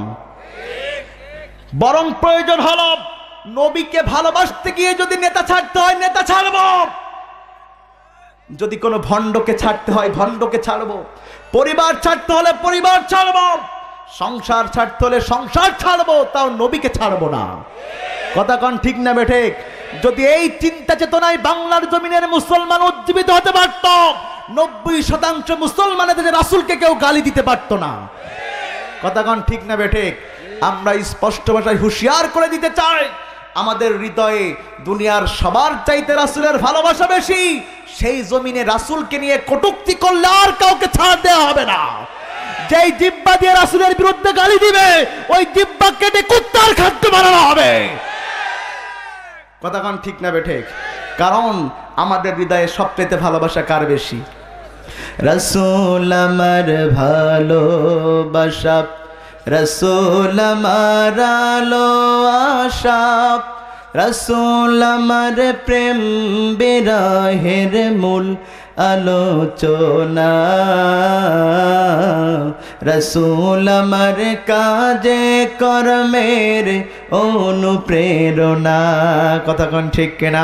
এবার আমার ভাইয়েরা যায়নাব বলে যে না না না ওই ছেলেকে বিয়ে করবো না। আর আমার নবী জায়েদের ইতিহাস বলে এরপরে যখন জায়েদের মা বাবার সাথে জায়েদ না গেল, আমার নবী এত খুশি হয়ে গেল, বাড়ির টাকা দিয়ে কেনা চাকরকে নিজের ছেলে হিসাবে ঘোষণা দিয়ে দিলেন। সুবহানাল্লাহ বলবেন না? সুবহানাল্লাহ বলবেন না? ও মুসলমানেরা এবার বলুন কেন কথাটা বললাম। এই যায়নাব রাসূলের পিছনে নামাজ পড়তো, এই যায়নাব যুদ্ধে অংশগ্রহণ করেছে, এই যায়নাব রাসূলের কাছে কালেমা পড়া মহিলা সাহাবী সব মেরেছে, শুধুমাত্র একটা কথা মানতে পারে নাই যে বিয়ে করতে হবে। তাই আল্লাহ অসন্তুষ্ট হয়ে আয়াত নাজিল করে বললেন, যায়নাব যতক্ষণ আল্লাহ রাসূলের আদেশকে না মানতে পারবা ততক্ষণ তুমি মুমিনা হতে পারবে না।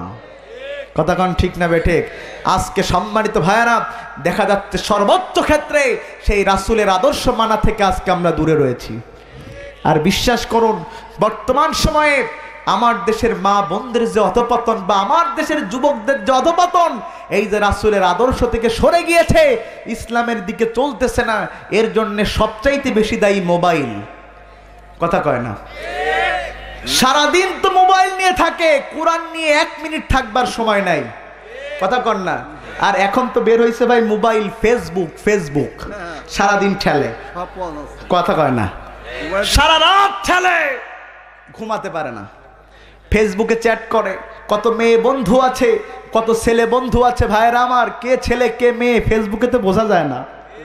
ও মেয়ে ভেবে চ্যাট করে, 6 মাস পরে জানতে পারে সর্বনাশ ও সকিনা না, ও আব্দুর রহিম। কথা কয় না? আর আগেকার আমলে প্রিয় ভাইয়ার একটু না বললে নয়, অবৈধ প্রেম প্রীতি করা অনেক কঠিন ছিল, কারণ চিঠি একটা লিখবে, অমুককে ভালোবাসে নিজে দিতে পারবে না, আর একজনের মাধ্যমে দেওয়া লাগবে। কিন্তু তাকে কাছে দিলে আবার ওর বাপ মা যদি জেনে যায় সে রিস্ক থাকে, এজন্য প্রেম করা কঠিন ছিল। আর এখন মোবাইল হয়ে ভাই কোনো কঠিন আর নাই, ফোনে একটা নাম্বার কালেক্ট করে, গরমকালে তাও ফ্যান চলে, মা বাবা বুঝতে পারে না, শীতকালে ফ্যান চলে না, আওয়াজ পাশের ঘরে যায় বলে কম্বলের মধ্যে ঢুকে সারা রাত কম্বল মুজাইচ্ছে যে একেবারে জিহাদ চালাই সকিনার সাথে। কথা কোন ঠিক কিনা? কথা কোন ঠিক না বেটা? আমার দেশের যুবকেরা যেই পরিমাণ টেনশন করে প্রেমিকাকে নিয়ে, যেই পরিমাণ সময় নষ্ট করে প্রেমিকার পিছনে, যদি তার 100 ভাগের 1 ভাগ আল্লাহর জন্য দিত, আল্লাহ খুশি হয়ে যেত। কথা কয় না?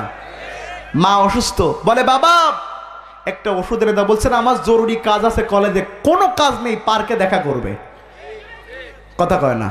ও যুবকেরা, তোমাদের চরিত্র নষ্ট করবার জন্য তোমাদের চোখের সামনে নেশার মহিলাদেরকে স্বাধীন করে দেওয়া হয়েছে, যাতে তোমরা মেরুদণ্ড সোজা করে ইসলামের পক্ষে দাঁড়াতে না পারো। কেন তোমরা বুঝো না? কেন তোমরা বুঝো না?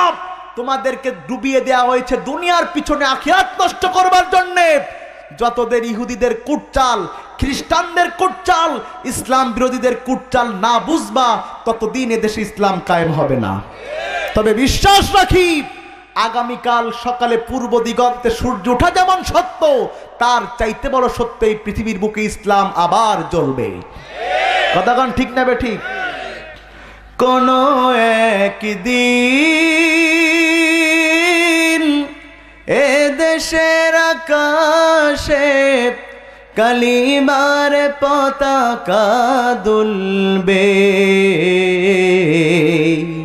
সেদিন সবাই খোদাই বিধান পে দুঃখ বেদনা ভুলবে। ঠিক কিনা? সেদিন আর রবে না হাহাকার, অন্যায় জুলুম অবিচার, থাকবে না অনাচার দুর্নীতি কদাকার, থাকবে না অনাচার দুর্নীতি কদাকার, সকলেই শান্তিতে থাকবে। সেদিন সবাই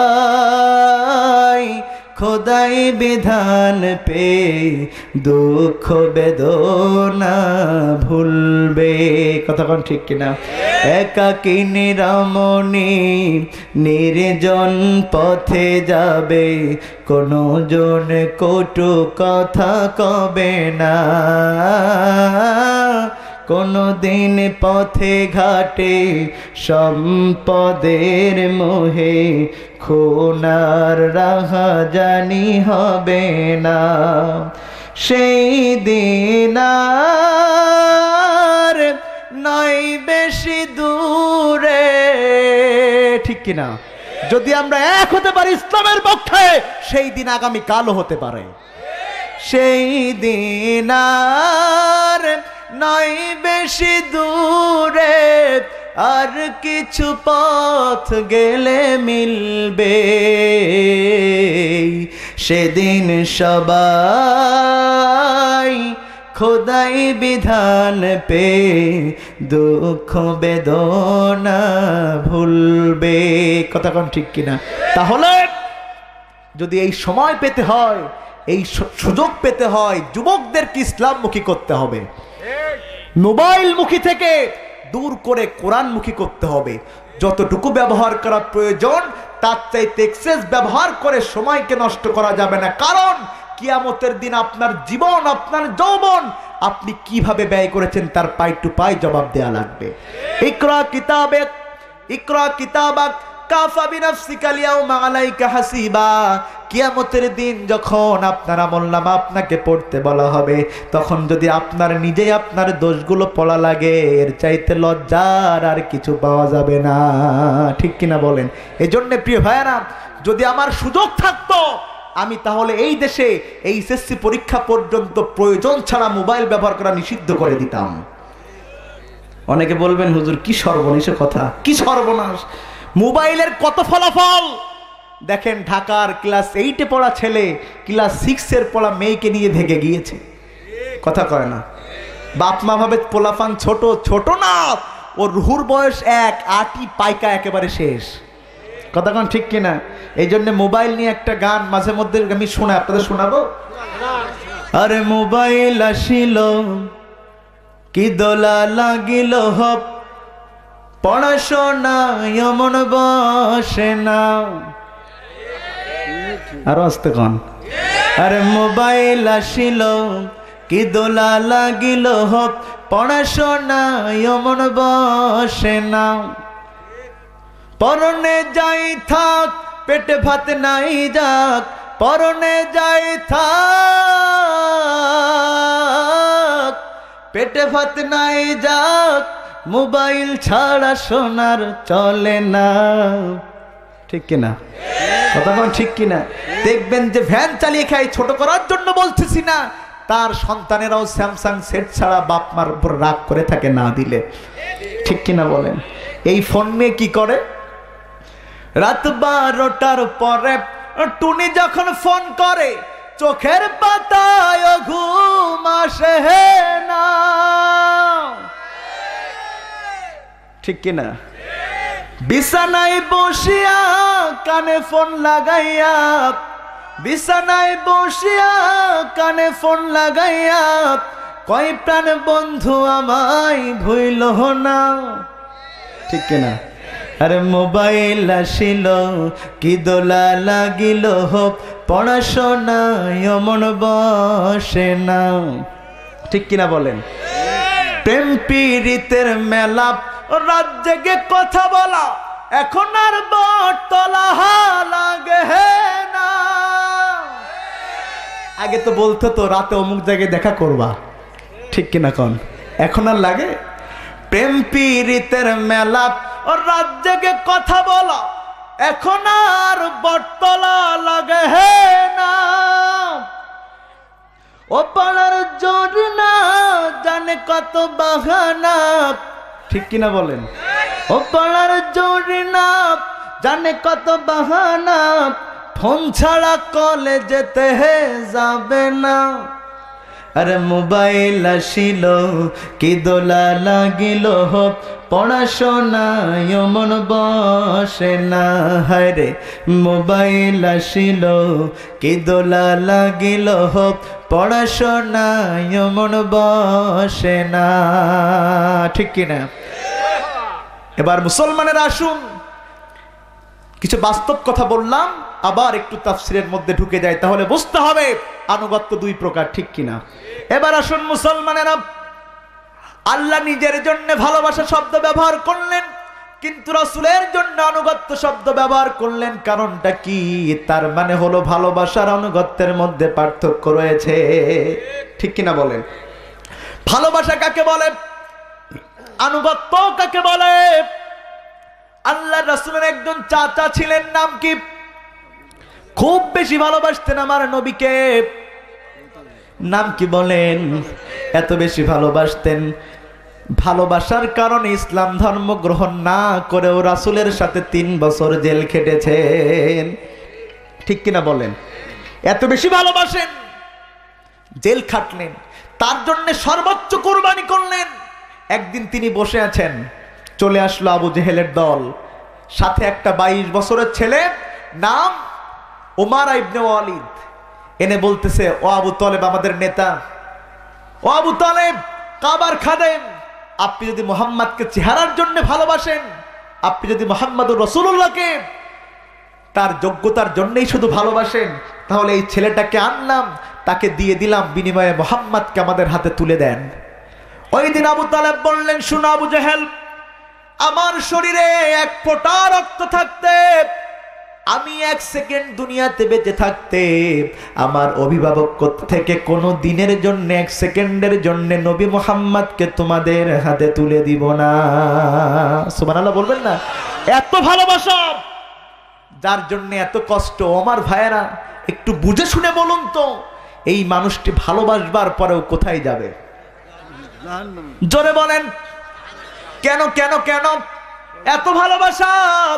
নবীর জন্য জেল খাটল, নবীর জন্য কাফেরদের কাছ থেকে কত অত্যাচার নির্যাতন সহ্য করলো, নবীর জন্য কত নির্যাতনের শিকার হলো, লাঞ্ছনার শিকার হলো, কিন্তু আমার ভাইয়েরা তারপরেও নবীকে ছাড়লো না। এত কিছুর পরেও এই মানুষটা জাহান্নামে যাবে একটাই কারণে, ভালোবেসেছে কিন্তু আনুগত্য করতে পারে নাই। ঠিক কিনা বলেন? ভালোবেসেছে, কিন্তু রাসূল যখন বলল কুলু লা ইলাহা ইল্লাল্লাহ, ওইটা মানতে পারে নাই। শুধুমাত্র এটা মানতে পারে নাই বলে, এত ভালোবাসা যার জীবনে, এত কষ্ট যার জন্য, এত ভালোবাসলো যেই নবীকে, সেই নবীর চাচা দুনিয়া থেকে বিদায় নেবার পরে ওই মানুষটিকে জাহান্নামে যাওয়া লাগবে, হাদিসে প্রমাণ। শুধু কি তাই নাকি, তার কি শাস্তি দেওয়া হবে সেটা উল্লেখ করা হয়েছে। আমার নবী বলেন ওই কিয়ামতের দিন ওই যখন জাহান্নাম হয়ে যাবে আমার চাচার জন্যে, তখন যত জাহান্নামী থাকবে সবার চাইতে কম শাস্তি দেয়া হবে আমার চাচা আবু তালেবকে। সাহাবায়ে কেরাম জিজ্ঞাসা করলেন, ইয়া রাসূলুল্লাহ, ইয়া হাবিবাল্লাহ, সেই সবচাইতে ছোট্ট আযাব, সবচাইতে ছোট্ট কষ্ট কি? আল্লাহ রাসূল বললেন, আমার সাহাবারা শুনো, আমার ভাইয়েরা, আপনাদের এই অঞ্চলে বিভিন্ন ওই যে দা খুন্তা তৈরি করবার জন্যে বিভিন্ন কুমারের বাড়িতে গেলে যখন লোহাটাকে ঢুকিয়ে দেওয়া হয় হাপড়ের মধ্যে, পরে হাপড়টা টানতে থাকে, এক পর্যায়ে টানতে টানতে ওই যে লোহাটা লাল হয়ে যায় একেবারে, ঠিক কিনা? ওইটা যদি কোনো মানুষের শরীরে ধরা হয়, যত বড় পীর সাহেব হোক, ওই জায়গা দিয়ে গলন শুরু হবে। কথা কন ঠিক কিনা?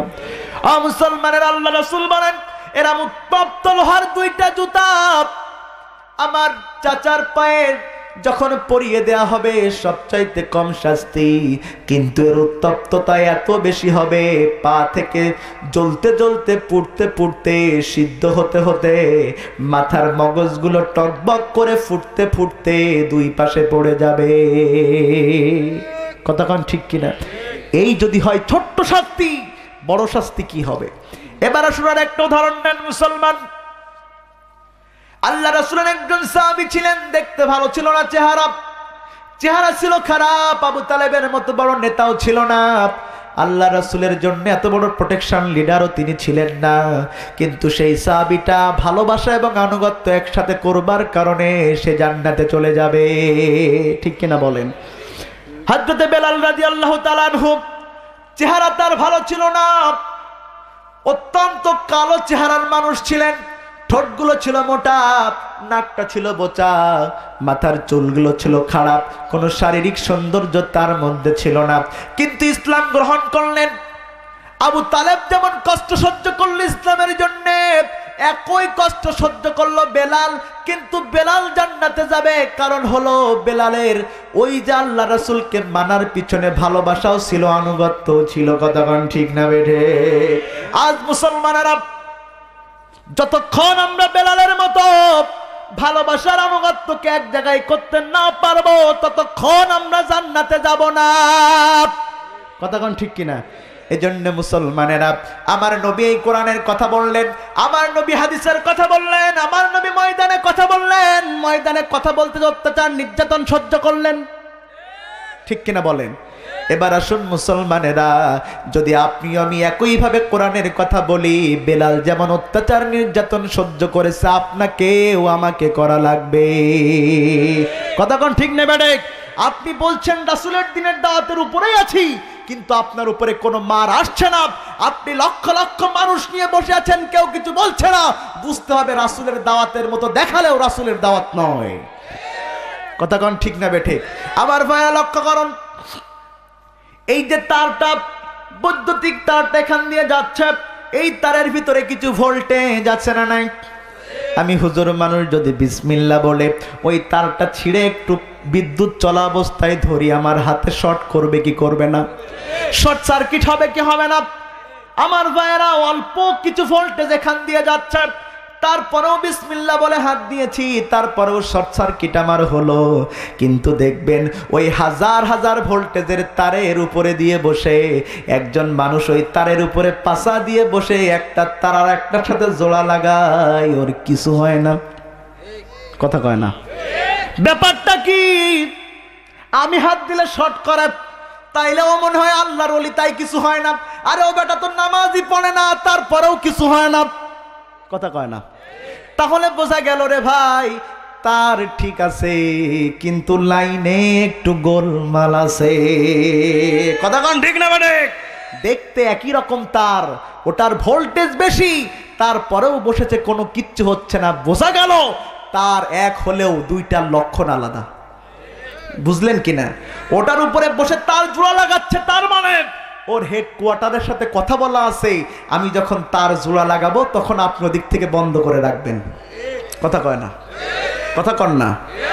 আমি সামান্য তার নিয়ে দাঁড়াতে পারি না, সামান্য 20 জন নিয়ে দাঁড়াতে পারি না, আর তুমি লাখো লাখো মানুষ নিয়ে ইসলামের দাওয়াত দিচ্ছ, তোমার বাতিল পন্থীরা কিচ্ছু বলে না। বুঝতে হবে হেডকোয়ার্টারে সম্পর্ক করে ময়দানে নেমেছে। কথা কন ঠিক না বেডে? তুমি যদি সঠিক হতো তাহলে তোমার উপরে অত্যাচার আসতো।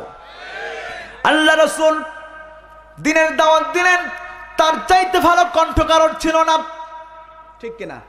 তার চাইতে ভালো চেহারা কারোর ছিল না। তিনি মার খাইলেন, আর তুমি মার খাও না, বুঝতে হচ্ছে তুমি মনে হয় নবীর চাইতে বড় হুজুর।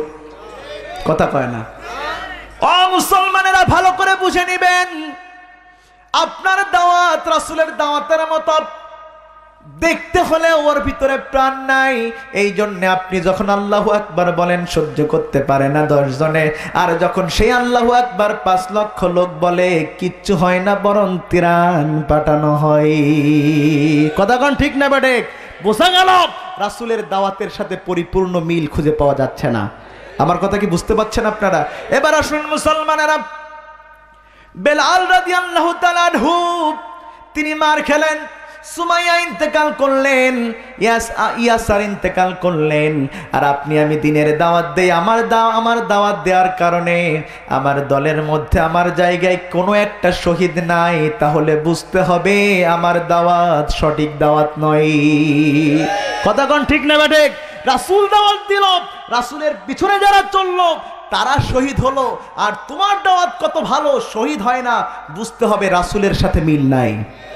কথা কোন ঠিক না বেটে?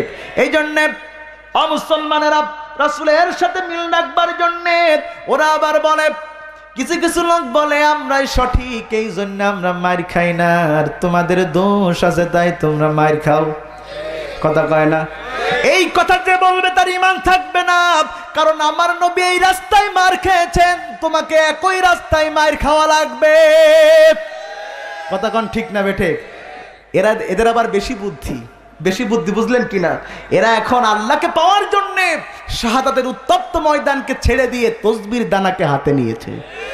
আল্লামা ইকবাল বলে, আজ মুসলমানদের দুরবস্থা হলো এই কারণে, মুসলমান শাহাদাতের উত্তপ্ত ময়দানে জান্নাত না খুঁজে তসবির দানার মধ্যে জান্নাত খুঁজে ফিরছে। কথা কোন ঠিক না বেঠিক? অথচ আল্লাহ বলেন, আহাসিবান নাসু আইয়ুতরাকু আইয়াকুলু আমান্না ওয়া হুম লা ইফতানুন। তোমরা কি মনে করে নিয়েছো নাকি এমনি এমনি তোমরা জান্নাতে চলে যাবেন? না না না, অতীত যুগের সব নবীদেরকে যেমন পরীক্ষা নেওয়া হয়েছিল কোরআনের পথে থাকবার কারণে, একইভাবে তোমরা যারা কোরআনের পথে থাকবা তোমাদেরকে একইভাবে পরীক্ষা নেওয়া হবে, ঠিক কিনা? আম হাসিবতুম আন তাদখুলুল জান্নাহ ওয়ালাম্মা ইয়া'লামিল্লাহুল্লাযীনা জাহাদু মিনকুম ওয়া ইয়া'লামাস সাবিরিন। আল্লাহ তাআলা বলেন, তোমরা কি মনে করে নিয়েছো এমনি এমনি তোমরা জান্নাতে চলে যাবে? না না না, ততক্ষণ তোমরা জান্নাতে যেতে পারবা না যতক্ষণ তোমাদের মনের মধ্যে আল্লাহর জমিনে আল্লাহর দিন কায়েম করার চিন্তা না আসবে, ততক্ষণ তোমরা দিয়ে দিবেন, তাকবীর দিবেন, দিয়ে নেন। লিল্লাহি তাকবীর। প্রধান অতিথির আগমন, শুভেচ্ছা স্বাগতম। আলপাড়াবাসীর পক্ষ থেকে, এলাকাবাসীর পক্ষ থেকে, ঝিনাইদহের পক্ষ থেকে লিল্লাহি তাকবীর। সম্মানিত ভাইয়েরা, আমি যেই কথা বলছিলাম ভালোবাসার আনুগত্যের পার্থক্যের উপরে, যদি বিষয়টিকে আমরা পরিষ্কারভাবে বুঝতে পারি এবং এটার উপরে চলবার চেষ্টা করি, হয়তোবা আল্লাহ তাআলা আমাদেরকে হেদায়েতের পথে রাখবেন।